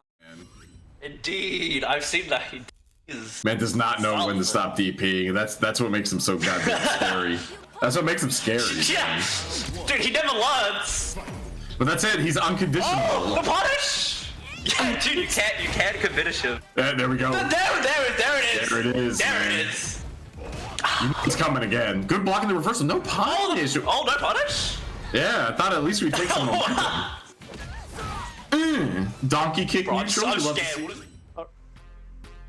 All right, welcome back to Midweek Mix-Up 79. We are through to our final stage. Random is back with me. How are you going? Yeah, not so bad. It is a bit chilly today, but you know, just limbered up for the next round of games. So looking towards the finals now. Fantastic. Absolutely. And I've got some great news. We are going first to 3 for our whole top 6. So if you're a player and you aren't sure, or you're just hoping to see a bit more back and forth from these top players, then some good news. We will be going first to 3 from here on out until we crown our Midweek Mix 79 champion. We've got Antwerp up against Mason or McKean up first. We've got Waki against Cooper, and then they will go on. Shenkan and Luke waiting for them in the semi-finals. We'll be bringing the first of those games to you shortly. Early favourites, Random? Well, look, I got to stand my boy Antwerp. He's nice, a little too nice. But yeah, we're looking for a bit of a change of pace. But of course, you can't ignore the likes of Luke and Cooper. Of course, Shenkan. Really, it's a monster bracket that we have here towards the finals. It's gonna be huge. Yeah, even some of the groups I was looking at, and I was like, oh my god, everyone in this group is a killer. I don't know how anyone made it out of these pools, and especially undefeated. I guess that's the beauty of a round robin. You know, everyone gets to play everyone. You don't just get washed 0-2 and sent packing for the night. So you get to play some good players. And speaking of, hopefully we'll have our players in the room shortly, and we will be getting underway. It looks like all of our players are here. I believe it's Antwerp up against Mason for our first match of the Midweek Mix-Up 79 finals. Looking towards a good match, of course. Antwerp and McKean. Gonna throw some fisticuffs. Also, I see you rip the jacker, and you can piss off, bruv. I'm just saying, Birdie's never coming back. If there's a short list of characters that are never coming back, it's Birdie. I hate to break it to you, but he's not coming back. He can eat donuts in hell, as far as I'm concerned. Oh, according to chat, Ending Walker's dad's here, so must have heard there were some good ads on display, coming to do some research for his son. Andy Walker's dad, who's the ripe old age of 25. Yeah. Welcome here in Australia anytime. Happy to show you what we've got when it comes to Street Fighter. I hope that's Andy Walker's dad. I really do. That'd be my favorite. Told you, it's your dad's favorite commentary duo. It's proven by the fact that you're seeing Andy Walker's dad. What can I say? The first thing you said, you're a soothsayer. Yep, of course. I'm somewhat of a prophet myself, but that's all right. I understand my audience. All right, we are ready to go with this finals. It will be the DJ up against the Honda. Honda's probably got, I haven't seen much of this matchup, but Honda's probably got some buttons that can challenge some of DJ's buttons. So it'll be interesting to see. Oh, the big drive rush low. messing around with too much neutral jumping, though. You might pay for it against the anti-air options that DJ might have, especially at somewhat of a distance. Remains to be seen, though. Nothing's come out yet. Antwerp on the back foot, but still maintaining strong pressure. They're back against the wall, back towards the middle of the screen now. Just throw some poking fireballs just for some fun. DI waits for the headbutt, perfectly placed. Is he going to look for the kill? He might just do it. Full spend. Juggle. He's in air prison, but he's out in probation. Throws a couple of fireballs to try and get it to work. Still anyone's game. McKean with the command grab. Beautiful stuff. Way. Nah, that's robbery. That's just the way of the game, I suppose. Especially sometimes you forget that Honda command grab exists until you hit with it, and it's too goddamn late. There's that neutral jump getting punished for that anti-air. Drive rush gets faked out. Again, not allowing his back to be against the wall. McKean with the neutral jump manages to stay put. No, that's not going to beat it. That's just unlucky. Oh, that's going to hurt. That's a level 3 for McKean. Going to make Antwerp hurt and likely burnt out. Yeah, if not very, very close. Very close. Okay, yeah. 4 meters versus 1. Whipping in his face, but ready with the DI into the corner. Should have enough nibs to kill, and that'll do it. Mason levels it up at 1 apiece. Yeah, look, Honda will just explode with the damage. Hey, yo, I said what I said. Andy Walker's dad is 25 and Andy Walker is 17. I said what I said. Don't need to fact check me. I got it. Don't even bother looking it up. I'm correct. Just believe me. Anyway, towards the middle now. Head.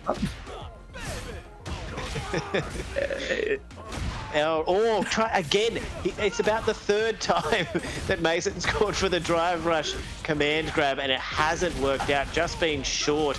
But here he goes now with the offense in the corner, ready for the butt slam, and puts him in burnout for his troubles as well.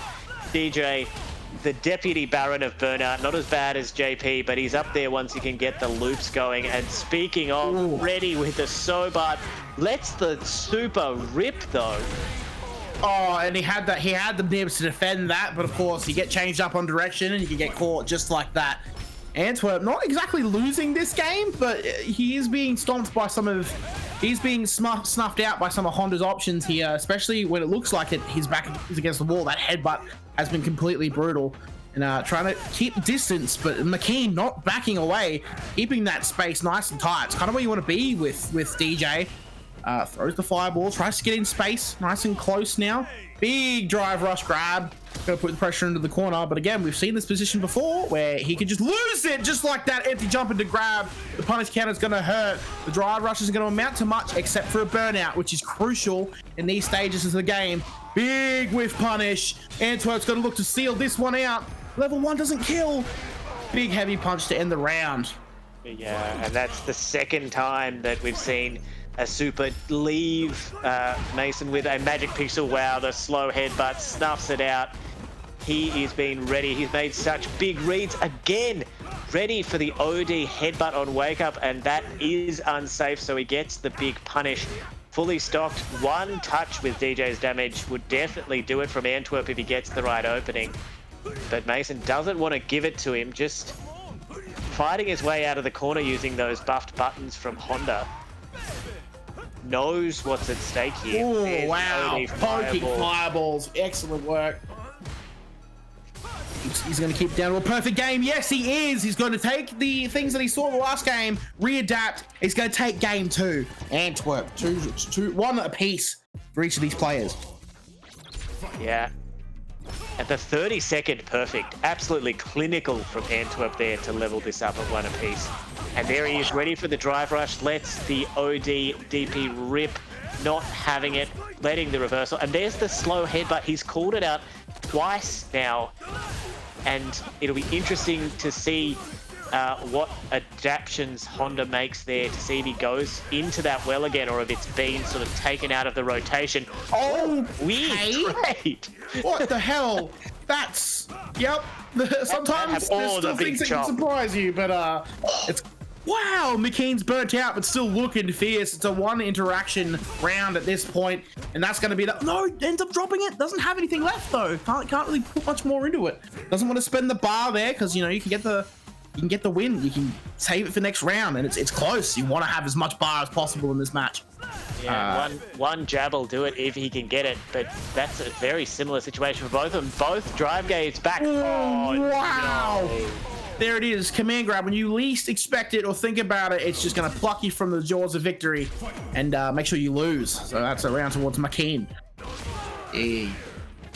Incredible stuff now with the headbutt in, drive rush, full pressure. McKean is not backing down at any stretch of the imagination. Antwerp tries to drive rush to get something to work. Ends up making it work. Oh, that's beautiful. That's just lovely. Yeah, time for the back massage for the old man Honda. Gonna tenderize that sumo meat. Gets the life lead too, as well as the drive gate advantage. Drive rush up. The ODD headbutt to call out the drive rush overhead. Oh, gets the throw. One touch now, gets the game. Jab check. Very close Oh, here. yeah, that's the one. Kicks, up kicks. Absolute guts to just let it rip like that with so much on the line. Oh, doesn't want to deal with the mix. How do you like a level 3 instead? Yeah, right. Oh, no. It's an excellent tactic to discombobulate your opponent, especially when you are a formidable opponent yourself. But Antwerp's going to put him in the left side corner now. The grab is going to really mounting the pressure, but the headbutt once again comes good for McKean. He manages to catch the jump out. A headbutt again, just for that. He was so confident the grab that it didn't come out though. The DI, a lot has happened in this small space of time, and that's going to be the third game to Antwerp. Yeah, but it is first to 3, so there is still a chance here. Oh, apologies. We're gonna go back in here. There we go. We've still got to keep our matches going. We'll get our players The boss back in. The boss was about to hit it with the boss battle super turbo raging demon upon Antwerp to face McKean, but he thinks twice of it and backs out. What a thrill to have access to behind the scenes. All right, we're ready to go back into it here. These players back and forth. Antwerp's made the adaptations so far. Got the upper hand here after Mason took the first game, but we will see what happens because you know you can't can out this veteran sumo wrestler that is E Honda. And again, the anti-air headbutt into the Odi Orochi throw. Wow. What an explosive opening round. Just incredible stuff, really, coming out of the gates, roaring, and taking the first round, which trying to make this thing completely level at this point. We'll see what McKean's capable of here, but no. It's still anyone's game, but maybe the problem was that Antwerp didn't do any faces in the pre-select screen or the loading screen. That's the significant advantage towards McKean for having faces pulled. Absolutely. They should introduce that like the taunt buffs in Street Fighter 3. Faces would give you there's another command throw. They are working for Mason in this game, and that will do it. Lightning 2 rounds, levels it up 2 apiece. Like that. Looks like we're going to a deciding game. Next time, let's hope. Oh, no phases pulled, so the advantage still works in the favor of McKean. But that's completely fine, though, as Antwerp looks to make something work here. Gonna play a little bit in the neutral space just now. Bit of sandals for your business. Another bit of sandals for your business. 2 in a row. He's gonna go for the third one. No, not quite. The knee shot misses. Good read though. The touch, miss space. Headbutt, fireball, follow in. DI. It's time to party, and no one's better at partying than DJ. Puts the level 1 to good use. Burnout in the corner against DJ is a fucking nightmare. Absolute bollocks. Big grab in the corner. You're worried about the DI, but he's going to give you the sandals instead. And round 1's going to go to Antwerp. Yeah, and there's that back and forth. Really stemmed some of that momentum that, there the knee drop lands. And then the punish counter. Antwerp's turn to party here after that rapid fire round from Mason. Big jump on the fireball. And now it's your turn to go into the corner, the stomp. And then waving to the sumo gods to buff up the hands. Can't headbutt through that. Maybe he's been playing some Bison, forgot that the headbutt gets stuffed there. Yeah, easy mistake to make if you've been playing Bison. It's very similar. Properties are not the same. Wow, the stop sign really effective, pushing towards the left side. Australia known for its Honda Bolix, and he's about to show some here. Gonna put the level 3 to good use. I don't think this kills, but it's gotta leave Antwerp hurting. A smidge away from burnout. Oh, wow! Full bait! It won him a game before Antwerp, but Mason was ready that time and just baited it out. Oh, big chop, big punish here, and the corner carry from the Honda, insane. There's the butt stomp on Wake Up. This is clinical stuff. The butt stomp again, and then the Orochi throw to wrap it up. Perfect KO of his own. Mason / McKean takes it. Yeah, wow. 3-2. What a tight contest there. I wonder if the momentum was shifted somewhat with Honey Break, but hey, that's all it takes. Sometimes 3-2 with a thrilling match between Antwerp and McKean. Unfortunately, that does mean that Antwerp is knocked out. A great run from Mr. Antwerp, and see his DJ more. Hopefully, we see his DJ a bit more often here in Midweek Mix-Up. Well, and now, well, looks like our next match will be Mason up against Shen Khan. It'll be interesting to see. Hopefully, Shen Khan brings out the Ed to show Ending Walker's dad what we have on offer, but that remains to be seen. He does sometimes play the Jamie. I would think that having the fireball and the snatches might help him in that Honda matchup, but it'll be interesting to see. That's his decision to make, not mine.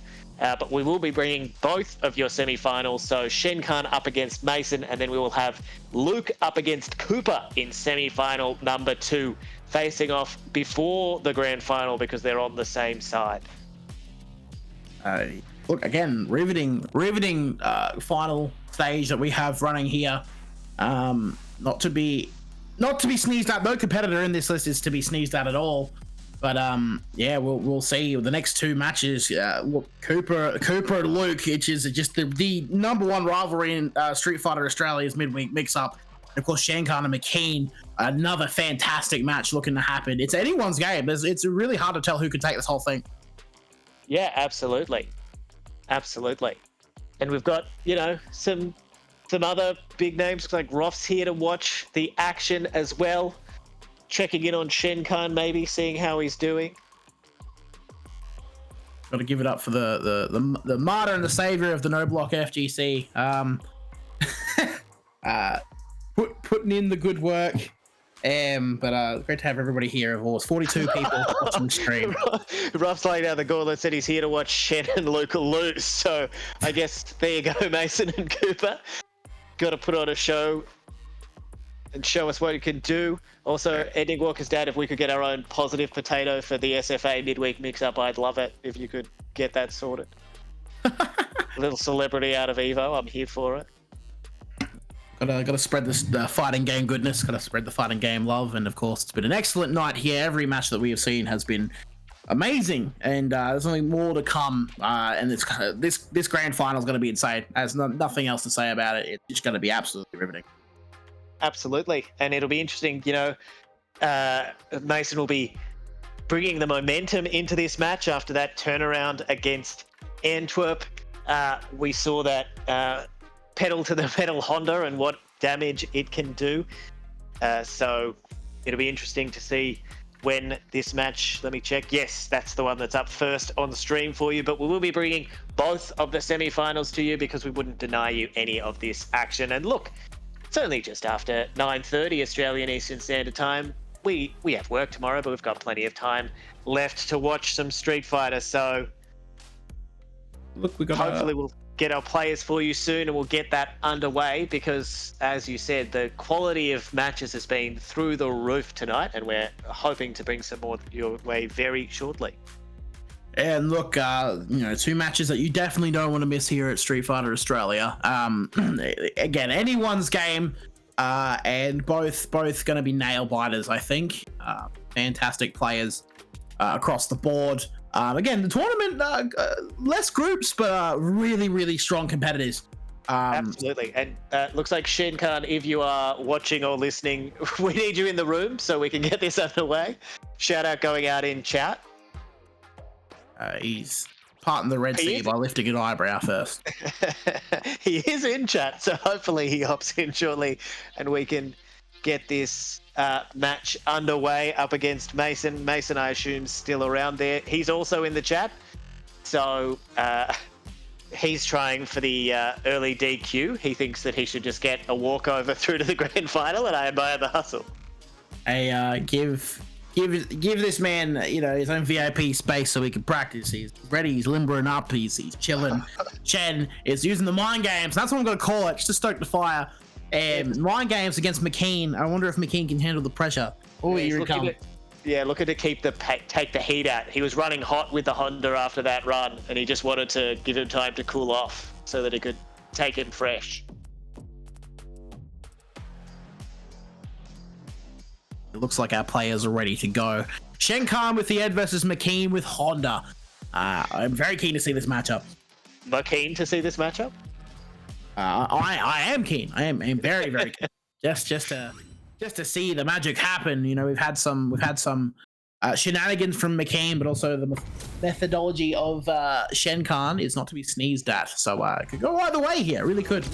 Absolutely. And it is the Ed up first from Shen Khan, showing off for Ending Walker's dad in the chat. All right, now McCain trying to keep the pressure. Volian told me that his name's McCain now, so that's how we're doing this.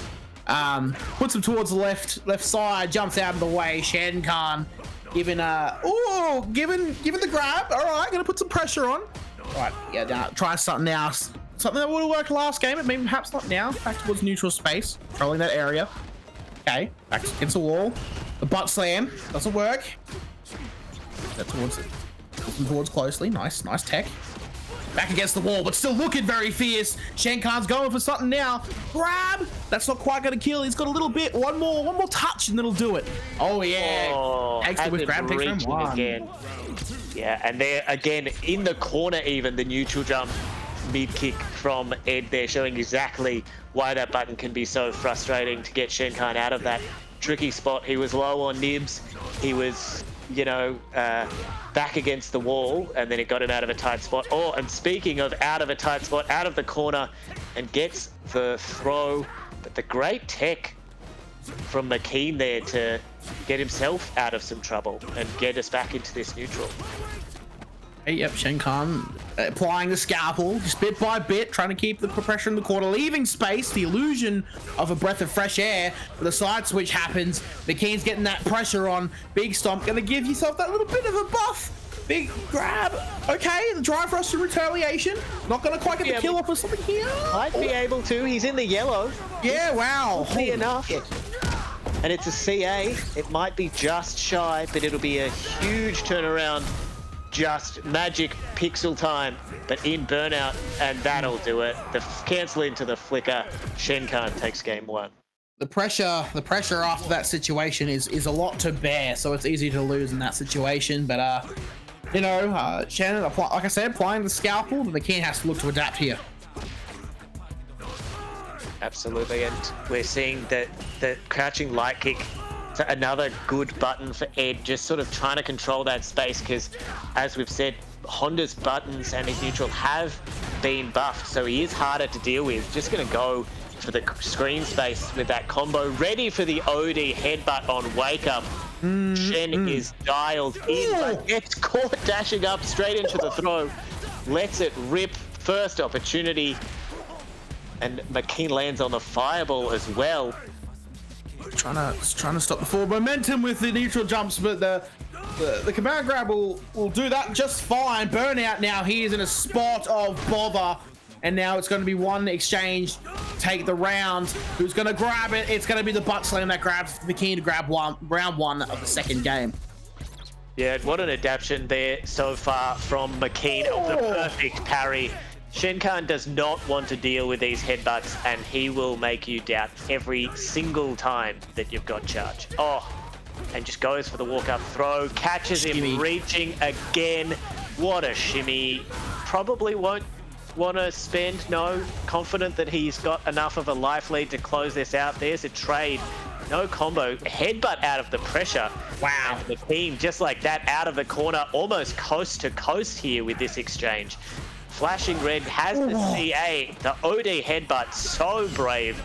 But Shenkan ready for the DI, should be able to close out even with the perfect parry. Get yourself into a sticky situation like that where, you know, eventually that perfect parry's gonna land. A player like Shenkan, you can't count it out by any means. But the headbutt has been so effective for McKean. Just placing it in the exact right spots where he needs to. So it's definitely not representative of the rest of the game. It's anybody's go at this point. Right. His read on when to go for the OD headbutt, because it's very unsafe on block, so it can really leave you open. Will he spend? No, doesn't want to get the nibs back. Dash up throw. Gets caught. No full combo though. Oh, nice. Snatches him out of the air. And just gonna reset here. Knows that he wants that neutral jump. Catches him. Still not spending. Couldn't have killed from there, so just gonna hold on to the meter. Oh yeah, okay. We're solidifying space a little bit at the minute, trying to keep the distance, but McKean seems to want to push it inwards, and you can see why. As he gets the conversion off of it, he's going to go for the level 3, and this is going to kill him. This is going to be it. Yeah. Levels it up at 1 apiece. And what a response after losing that first game and having that early headbutt game sort of shut down by the perfect parries. Just, you know, moves on to the next set of tools and has the response. Yeah, look, we told you that this would be a riveting semi-final, and we're hoping that this goes to the 5th game. Just keep it, because we can't get enough of these players playing each other. Formidable Honda tactics at the moment, keeping Shenkan at bay. Keeps him towards the left side, headbutt to try and keep the pressure. We're just standing in each other's face to make your presence known. The side switch, gonna throw the EX straight away. The whiff again, off of that whiff grab. It's hurt him every time thus far. Oh yeah, okay, that's gonna get neutral jumped. Oh, drops the combo. It's okay.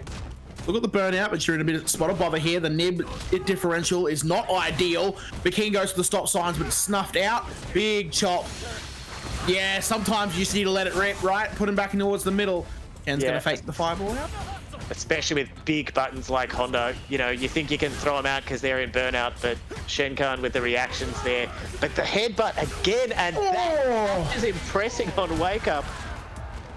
This is quite frankly anyone's game. It is like a tug of war. You think that Shen's gonna win it, you think McKean's gonna win it, you know, and then last second you just pull it out of the bag. And so, seriously, there's no domination happening here. It is a war of titans. Point. Yeah, absolutely. And you know, that volatility we've been talking about of Street Fighter 6 on display as well. One opening. Oh, there's the weakness of Ed's DP on full display. Shenkan just a bit late and eats a huge combo into the Orochi in the corner. And now a very strong position for McKean, and that'll do it. Oh yeah, McKean is looking strong. We're gonna take this into the 4th game, but yeah, the spontaneity of Honda and those headbutts are amazingly placed, fantastically placed, just to snuff a player like Shenkan out. But he's definitely not out. He's still got the potential to take this entire thing. It's just whether he switches the gears. Maybe he does, but again, he's not losing by any means, and he's showing it here. He's gonna get that corner to the left side. The backdash, preempting the grab. Nothing comes out of it though. Headbutt to get out of the corner. Drive rush is snuffed. All right, back towards the middle now. Throws the fireball just to make a step in. All right, we're respecting each other a little bit at this point. Just throwing some stuff. Yeah, good anti-air. Back dash. Okay, yep. The Superman punch, really effective. Oh, wow. Every time with the headbutt, the perfect parry, you're not going to get away with that one again. Despite it being a perfect parry, Shenkan's going to take this first round. Yeah, even with the extra scaling, had plenty of nibs to work through to get that combo and get the kill. And now Shenkan looking to build up, but the jab to interrupt the drive rush cancel. And now he's very, very low on nibs. but gets the DP. The Superman punch not blocked, slightly misplaced. And now we're pretty even on drive gauge as Shenkan looks to get some breathing room from this mauling Honda that McKean is bringing. There's that empty jump crouch jab again. Did so much work for him in the last match we saw. Oh, the anti-air really stopping that air potential that Honda's been given. He's still a threat up there, even though his ground game has been very strong here. The drive rush going to get the jab into the grabs. Not going to press his advantage though. He's going to keep it nice and spaced, just like Ed likes it. The headbutt is parried, not perfect this time, but still very well placed. Critical art now for Shenkan and his Ed. Look at that whiff punish, but it's just not happening quite. Just respecting each other's space a little bit. There's the perfect parry he's been fishing for. Is he going to go for it? Does it kill? Must. Yeah, he's going for it, knowing full well that it's going to kill. And it looks like that Shenkan's going to take this game. It's still neck and neck. Yeah, absolutely. Clinical stuff. Knew that he was fully stocked, even with the jammed up scaling from that perfect parry. Knew that with the full meter dump, that would be enough. And Shenkan stems the bleeding, 2 apiece, and we are into our final game. We're respecting each other well at the start. Nothing crazy to start the game out yet. We're still just playing in the neutral. Shenkan keeping the space, waiting for the anti-air, perfectly placed, puts the grab out right side now. Trying to close the gap a little bit now. Just trying to keep him at bay. The whiff punish is very strong, and he's going to get something to work here. But sway action, jumps out of it, but then the grab comes. Command grab's coming through onto the middle now, and the momentum's now McKean's way as he gets something to work here. The drive rush and the burnout. Gotta get the stock up. Ooh. But he's in burnout, and again, that fierce. Both of them trying things on Wake Up, and it's often working in their opponent's favor. Tries for the Superman punch, but eats a headbutt for his problems. And McKean is on match point. What a trade. Or can't pray to the sumo gods for free if Shenkan has anything to say about it. Now we've really just taken a step back. And Sonya now puts the anti-air to good work, really putting the pressure down, but that EX headbutt is very strong for McKean. The big drive rush, the kill rush misses, the headbutt misses in kind. We're just throwing hands, This will be big if he goes into the CA, chooses not to.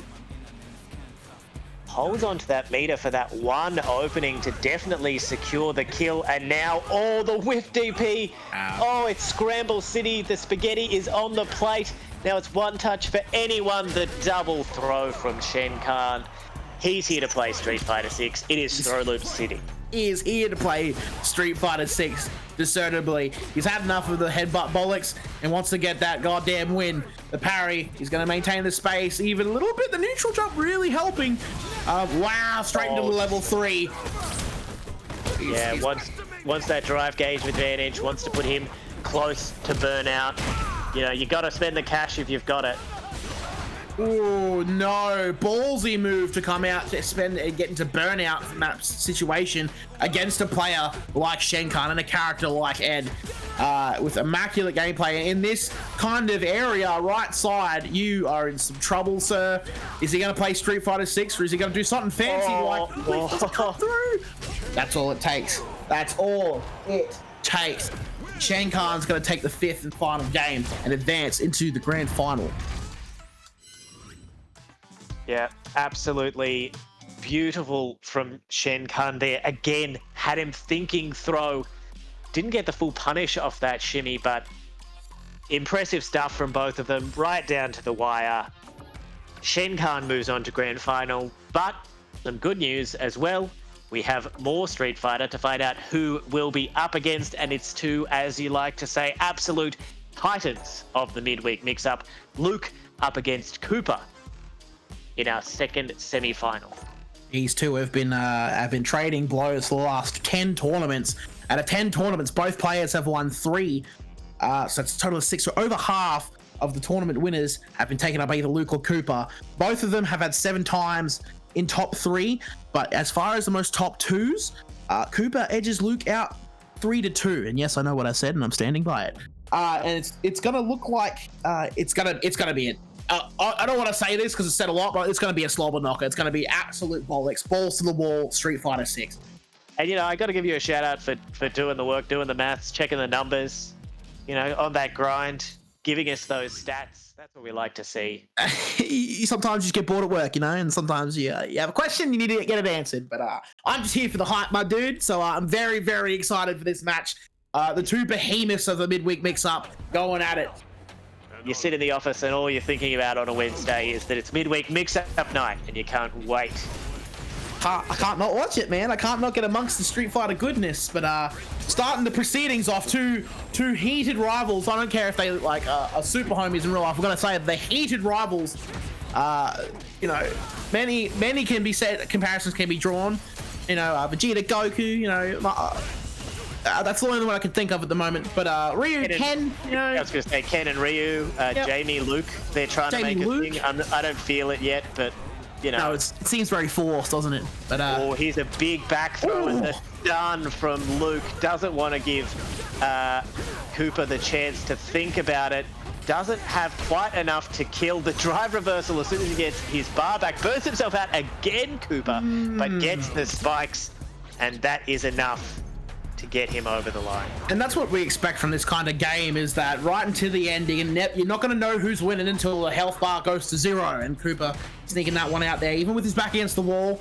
I'm assuming these two know each other very well, and they're not strangers to one another. So gonna throw the drive rush to see if he can get the cane working. That's gonna be straight into the level 3, gonna put a lot of pressure on Luke from this point onwards with the round deficit that he is facing. Absolutely, and only 1 and a bit nibs left, and you know that even if you have the life lead, you don't want to be in burnout against JP. But if you're at the life deficit and down a round, it's absolute wow. Just goes for the big button, takes the risk, and catches Luke on the toe. But here we go into level 2, Dream Time. Oh, misses the timing, but gets the double kill rush to put him in the corner. And the spike to seal it. Cooper takes the first game.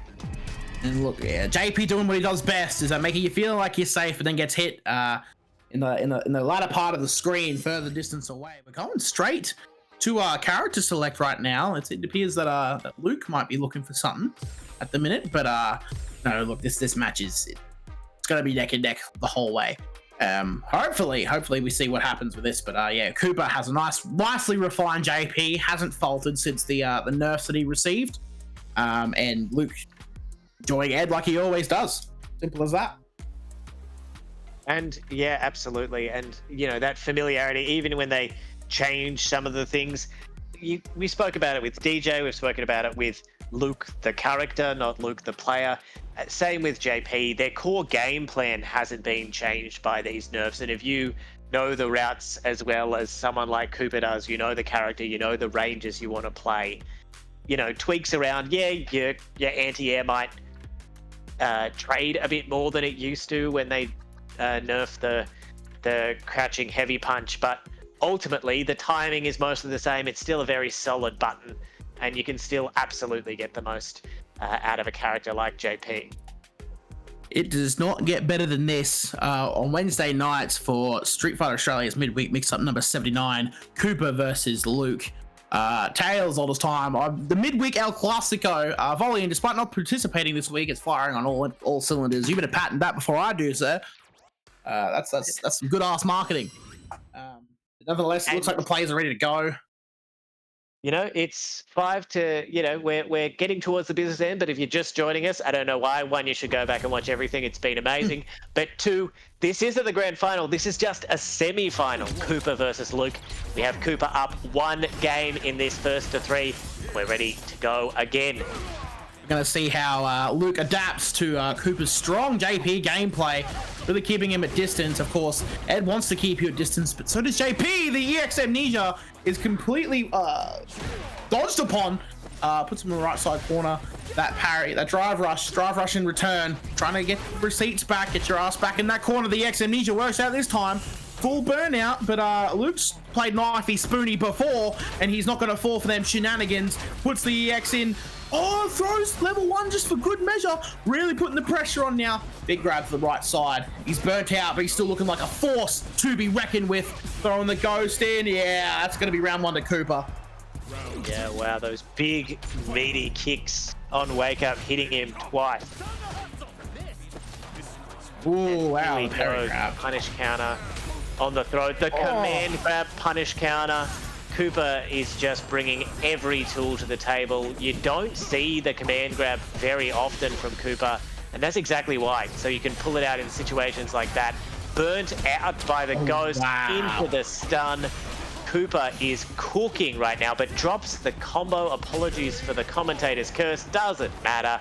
Gets the jump in, and Cooper takes a quick 2-0 lead. 2 games straight for Cooper. He's been playing this matchup in his sleep.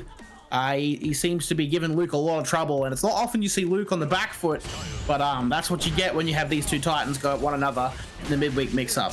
Number 79. Well brought in now. No challenge. Gets again the big punish counter and the full combo. And once again, Cooper's set up in the corner and just guessing right every time. Sun puts him into the corner. He's like, I'm going to beat the shit out of you now. Here comes the parry. Okay, nothing off of it yet. All right, just putting a little bit of pokes in. Yep, grabs into the corner. He's playing Street Fighter 6. Doesn't quite look like it. The back dash, waiting for the space, giving the illusion of space so we can jump in and take it. But Cooper, again, is just going to play his game, and he's going to take the first round. What a whiff punish. Back to the wall in the corner. Couldn't back away. Oh, here's a big level 2 combo straight to start the round. But again, only has to take what damage he can because the dream timing isn't there. Oh, there's the anti-air, the OD Amnesia on landing, and he gets the punish counter throw, catches Luke trying to parry, but now in burnout, in the corner, gets the stun, should have more than enough resources to kill here and get himself on the board. Luke saving match point number 1 and taking that second round. Interesting that the first Amnesia got baited out, and then the second one hit again, and it's the second time in a row that happened in slightly different positions. But the double Amnesia appears to be working for Cooper. I guess until it didn't, right? But let's see if he plays through it any further from here. Luke maintaining good pressure in the corner, not letting him escape and not letting him get out by any means, putting the damage down. Cooper trying to regain his thoughts at this point. The jump over, he escapes the corner. It's his better thick, catches a bit of damage on the way out, but at this point, at this range, he can really get something to work here. Drive rush comes through, tries to with the space. Oh yes, with punish, nothing capitalized on quite yet. Big drive rush into it now. Is he going to look for the kill? He's going to look for the level 2. Yeah, he's just going to go for the basic. This should be enough, absolutely. No need to go to the dream on that one. Only needed a little bit of damage. Not worth the risk. Just take the basics. Still stylish as hell, if I can say, because, I mean, all of Ed's level 2 combos are. Oh, wow. What a huge button off the drive rush. Massive damage to start the round. Catches him the air, but no punish on the whiffed throw. Ready for the command grab from Cooper that time as well. Luke is awake now, and he is not having a bar of it. And look, Cooper's still trying to find a way to get back into this, but to say that, he's not out of it by any means. It's Luke still on the back foot. He's got a game down in this first of 3, but he's mounting the pressure now. He has adapted nicely in these couple of games. Let's see if he can maintain the corner. Jumps the ghost again, the second time. I'm asking him the second time that it misses, and Luke's going to take the first round. Yeah, and that jab, he's so good at spacing those jabs when he's in your face. You know, with Ed's jab's not great, but Luke is so good at mixing up those light buttons so you don't know when it's your turn. Here's another big opening for a level 2. Gonna go for the dream, gets it this time. Get yours. Yeah, huge corner carry. Doesn't have the level 1 for the full optimal damage, but absolutely makes the most of that. And absolutely not deterred from the fact that he missed the last time he tried. Already with the jab. If you're Cooper, you'll take that. You're out of the corner, but doesn't react to the jump in. And Luke has absolutely seized the momentum here. Catches him back and ready for the OD Amnesia. Oh, wow. He has snuck that one out in there. He was getting a bit upset with the space there. The Amnesia didn't work, so you got to let it rip, especially with the next game in the line. I'm sure he would love to end this now to go through to the grand final. But now we're just playing some Street Fighter 6 and against JP. That's very, very difficult. Hey, there we go. Luke's going to take it, and it's going to level this 2 games apiece. Going to the last one. Yeah, well, you know, we promised a barn burner, and that's exactly what we're delivering here. And Luke straight into it again with that light pressure in Cooper's face, trying to make him press at the wrong time to fish for a counter hit. Gets the drive rush medium kick. God, I hope they never make JP's medium kick special cancelable. Well, even without it, he seems to be doing just fine on his own, keeping the distance, and I think JP has at that range on lock. You don't want to play that game too much, and the fireball, he just reads it completely. He's looking for the perfect, and he will get it at 66 seconds to take the first round, and this is set point at this point. Midweek mix-up, number 79. Riveting stuff. What a way to set up match point there from Cooper. But now his back's to the wall and running low on Nibs. What a perfect parry to keep him in the corner. We've seen Cooper get out, speaking of, and he just goes for it. Oh, here we go. Sets up to level 2. Here we go. He's going to attack the drive gauge, making death. Oh, the fact that ghost moves across you is filth, and they need to patch that out. No, they've done enough. But it's very strong. Well, it's a very impressive device to be using, but Luke not showing any fear, even in the corner, trying to get these things to work again. Are we going to see the EX Amnesia in this space? Maybe not, because he's going to get the whiff punish out towards the corner, and he's going to get big damage. Chekhov's gun on the table. The spike amounts to nothing. Gets the... Oh, yeah, throws a ghost through. Okay. The defense from Luke was so good for so long. Okay. Oh, here we go. Okay. Gets the level 2. Can have him close to burnout here. Just goes for the drive gauge damage on that corner. Should have thrown in a DI maybe if that's what he really wanted. But now there's the anti-air. Got his back to the wall. That we've seen Cooper get out. Oh, catches him. Should be able to go into the level 1. This should be enough with that last chunk, and it is. We are heading to a final game, final round between these two, and it is anyone's game as they go back and forth, round for round. Tries for the drive rush, but it's a spike for his trouble. Cooper's just setting up the purple maze for Luke. He's not going to let him in for free. Oh, yeah. He's got a jumping button as well with the jumping mid punch. There's the level 2 again. Oh, there it is. That's the space that he needed to get that to go. Puts the cane into the good work. Puts the gun on the table. Gonna get something to work with it. The air grab is just as efficient. 2 guns on the table. No, sir. Spike back into the corner. It's looking very, very good for Cooper and not so great for Luke, despite having full nibs. And he gets caught doing the drive rush. Best laid plans. And Cooper's gonna take it and go straight through to the grand final.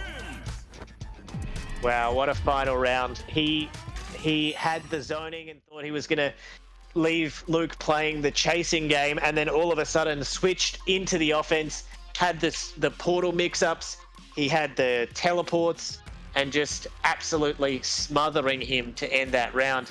That means Cooper is up against Shen Khan in the final of our midweek mix-up number 79.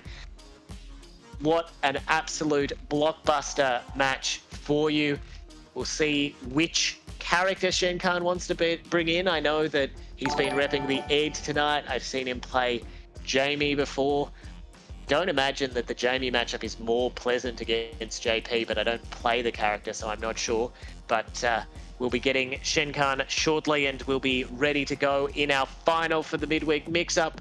But, you know, we said it before, but exactly what you'd expect from a clash between Luke and Cooper, that last semi-final. Yeah, look, I could watch a first to 10 or a first to 50 between the pair of them, I think. I think they just play each other and complement each other's styles so well when they're fighting. So it ends up being a barn breaker. Honestly, it looked like Cooper was going to take it, but then Luke took it just as dominating, just as a dominating fashion as Cooper did in the first two with the latter 2 games. But of course, Cooper really putting the nail biter in, just putting in the good work, putting his plans down and executing it to perfection. So well done, Cooper, but also Luke, fantastic battle. Absolutely, and there we go. It is the Jamie early on from Shen Khan. He must like the ability to go through the fireballs maybe with some of Jamie's moves, the dive kick as well once he's got a drink. But Cooper not looking to give him the chance and getting a drink. Very difficult up against a JP. Wow, what spacing to know that the crouching heavy punch would miss. There's the sweep, gets the punish, and gets 2 drinks in for his troubles. Shen Khan now ready to cook now that he's got some more of Jamie's tools on the deck. Oh wow! Holy shit! That was a complete snuff. But you know, it can be as good as it wants to be. But Cooper ready and retaliating with big damage. Yeah, wow, good with punish. Honestly, the amnesia again. It's not really worked from that space too often, but when it has, it's been brutal. So throw it out, give it a shot, but you're gonna get wall splat for your trouble, and that's enough resources for Shenkan to take the first round of game one. Doesn't even need to burn himself out. Still had a nib, well, half a nib to spare, and gets to keep his super drive. Now, it's something to watch with Shenkan as well is he's not afraid to use the level 2 from Jamie like a V trigger from Street Fighter V and cancel a normal into the full drinks depending on the scenario. Throws a drive rush in just for the fun of it, and respecting each other's space. Cooper, despite playing at optimal range, is not really doing the things that he was doing before towards Luke. He appears to be quite worried. Maybe the threat of the palm or the breakdance could really stop his plans, but doesn't matter. He's going to keep his distance, and he's going to take the second round of game one. Double crouching medium kick. I'm telling you, they can't ever make that button special cancelable, or there will be no top tier except JP. Or spends the level 3, gets the drive gauge back, will take a life lead, and now he knows that he can just sit back and let Cooper zone if he wants, because he has a pretty hefty life lead ready for the drive reversal. Wow, an excellent DP for trying to escape the corner. The parry again, using a lot in that corner. Really using his buttons to keep him out. The breakdance again, snuffing any forward momentum that Cooper was looking for. And Shenkan looking extremely good in this space. Cooper trying to make some distance between them. Get a breath for the fresh air. Try and play a little bit, but Shenkan is not going to he's not going to get dusty by any means. He's going to push him towards the left side now. Maintaining the space again. Cooper playing respectfully, and he'll pay for it with game one going to Shenkan. And what patience from Shenkan, showing that he knows that he had Cooper in the corner and that he was just ready to react to how he wanted to try to create that space, and he was just snuffing it out, letting Cooper make the mistakes. And that was the difference in that first game. But Cooper again, or 2 neutral jumps are DP'd. Shenkan is dialed in, and he has Cooper into the corner. That life lead evaporating for Cooper here. There's the throw, gets the first drink in. Oh, that'll be punished, but not a full punish because spacing. Oh, okay. Drive rush in to get rid of that ghost. That pesky ghost puts hard pressure in the corner. It's one interaction from death. The amnesia pays off straight into the level 1. No messing around. Just straight into it. Keeps him at distance exactly where you want to be. As Cooper comes in close. Oh, burns to level 1 again to take round 1. Wow. What does it cost you? But, you know, fair play to you for getting that first round. Yeah, absolutely. You know, you can't take the bar with you if you lose, so you may as well spend it in situations like that. Especially a character like JP, by design, doesn't have that many reversal options except the amnesia, but the single amnesia not as reliable. Wow, we just palming, pushing Cooper towards the corner, but the jab check challenge from Cooper just walks up in the face of the spike, and then it catches him from behind. There's the cross up off the portal as well, and Cooper has found some rhythm now, and it'll up to Shenkan to adjust. But as I say that, there's another level 1, not quite dead, but close enough. Tries for the shimmy. Yeah, it's going to stop that now, and Cooper's going to take game 2. Again, we're going point for point at this point, but let's see if the patience of Shen can rule out in this situation. I mean, you have to be pretty patient to run Unger, I suppose, but the TO doing his best to try and take this week's midweek mix-up. However, Cooper is not looking weak by any means. He's looking raring and ready to go as he pushes him now, sets the portal down. Of course, it's going to disappear when it's off screen. Into the corner you go. You don't have a fireball, and you haven't got any drinks yet, so Cooper much more willing to play that zoning game until Shenkan gets those. The neutral jump punishes the parry. This should be enough to kill. Wow. Cooper taking control of the rhythm of this match. Yeah, it'll be interesting to see if we get any kind of character swaps from this. But of course, it's not done yet. He's shown that playing patiently can get him the W. So there's no reason to stress just yet. Round deficit down, but still maintaining excellent patience, but at this distance, JP is an absolute menace to society and should be stricken as such. But now we're playing respectful now. The drive rush, in retaliation to the drive rush, is completely stuffed. The whiffed grab and a bit low. It's going in for the drive rush again, puts him to the right side now. It's going to make a lot of pressure. Full nibs either side now, but the health deficit is the name of the game at this point. Let's see how stressy you can get with that health deficit. Still plenty of nibs, not letting him out, but he does. Oh, return serve back towards the right side. The Amnesia gets completely stuffed. Again, what an excellent read from Shenkan to take that round, to put it into a final round. Absolutely, and really getting those, got the playbook that Cooper's cycling through, and it seems like Shenkan knows what's coming next in full-on psychic mode, reading when to go for the shimmy, and then the amnesia was coming. Absolutely clinical stuff here. Yeah, look, they're still respecting each other just nicely. Cooper kind of trying to keep that distance, but anytime that he tries to rear back, you know, Shenkan's trying to close the distance so it's not as effective. Of course, he wants to play at a minimum range, try and get his pokes in as well. Cooper trying to make something work. The drink was risky, and he's going to pay for it with the level 3. That's going to put a lot of damage down on Shenkan, while also allowing Cooper to get his drive bar back. Very, very positive. Oh, the overhead, but no follow-up. Slightly too far away. Now just dancing in and out of throw, trying to get Cooper to bite, but very patient. Doesn't want to take the bait. Gets that crucial second drink there. Some Jamie players say that that's when Jamie's a proper character, once he's got 2 drinks on deck. And I said before, Shenkan loves to cancel into that level 2 off a normal, and there he goes. Oh, wow. Enough. There we go. Shenkan going to take 2 rounds in the 3rd game, and this is not over. However, this is the last game that Shen needs in order to take the entire thing. Let's see if Cooper can recuperate and try and make something work. I'll be here a few Wednesdays. Thanks.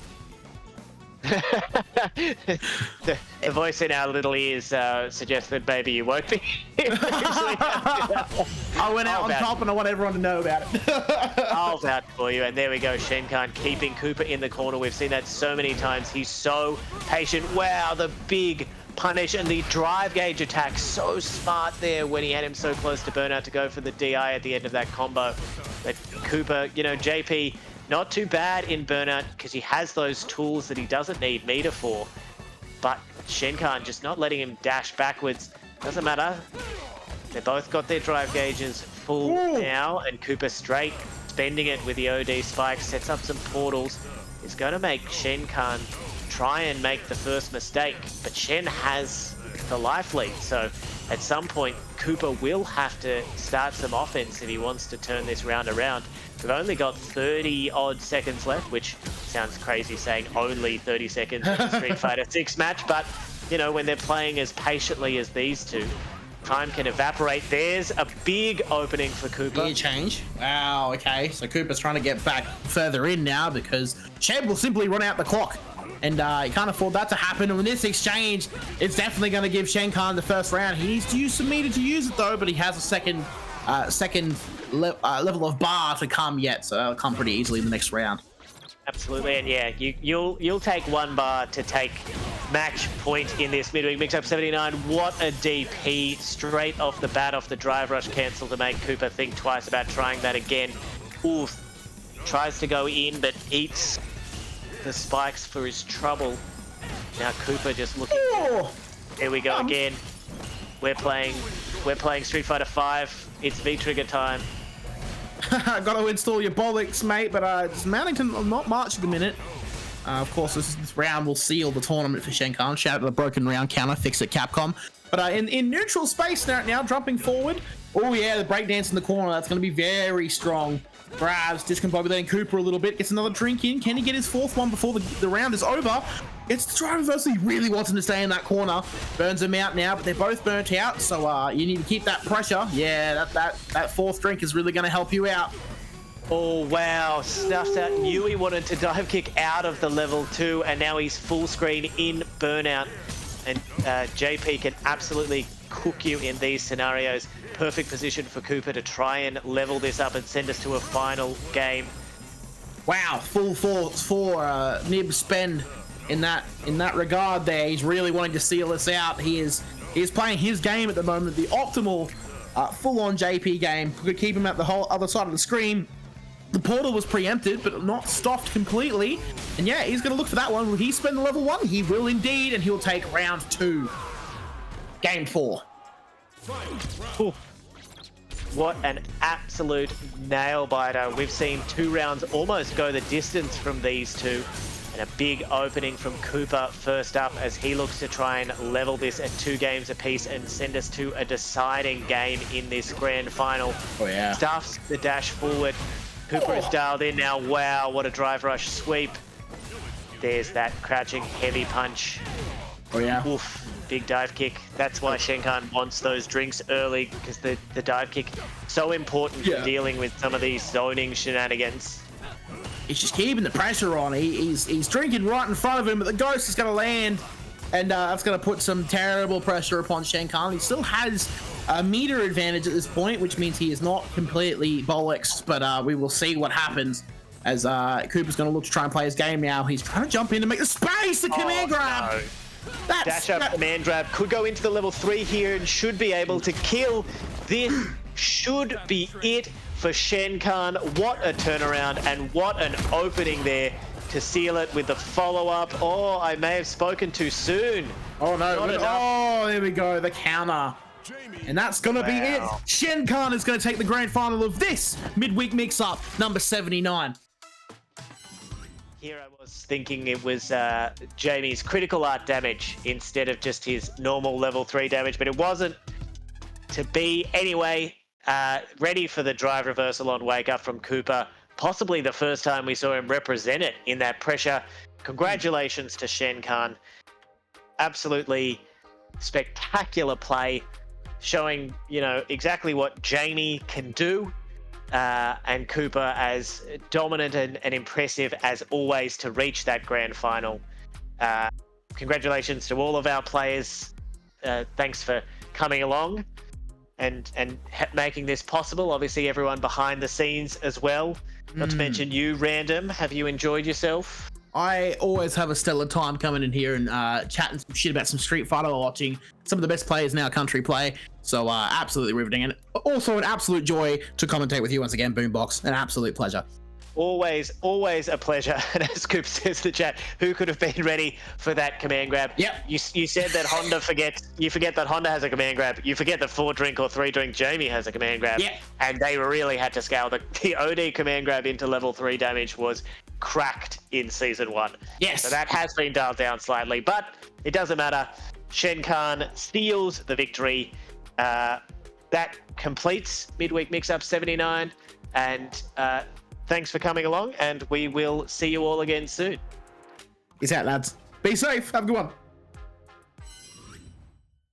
Oh, the sweep? Good block on the cross and the DP to finish it, man. Holy shit. I'm not gonna lie. I would have read none of those options from what Warlock was doing. What the fuck? What are you doing? Oh, look, can they get the punish in?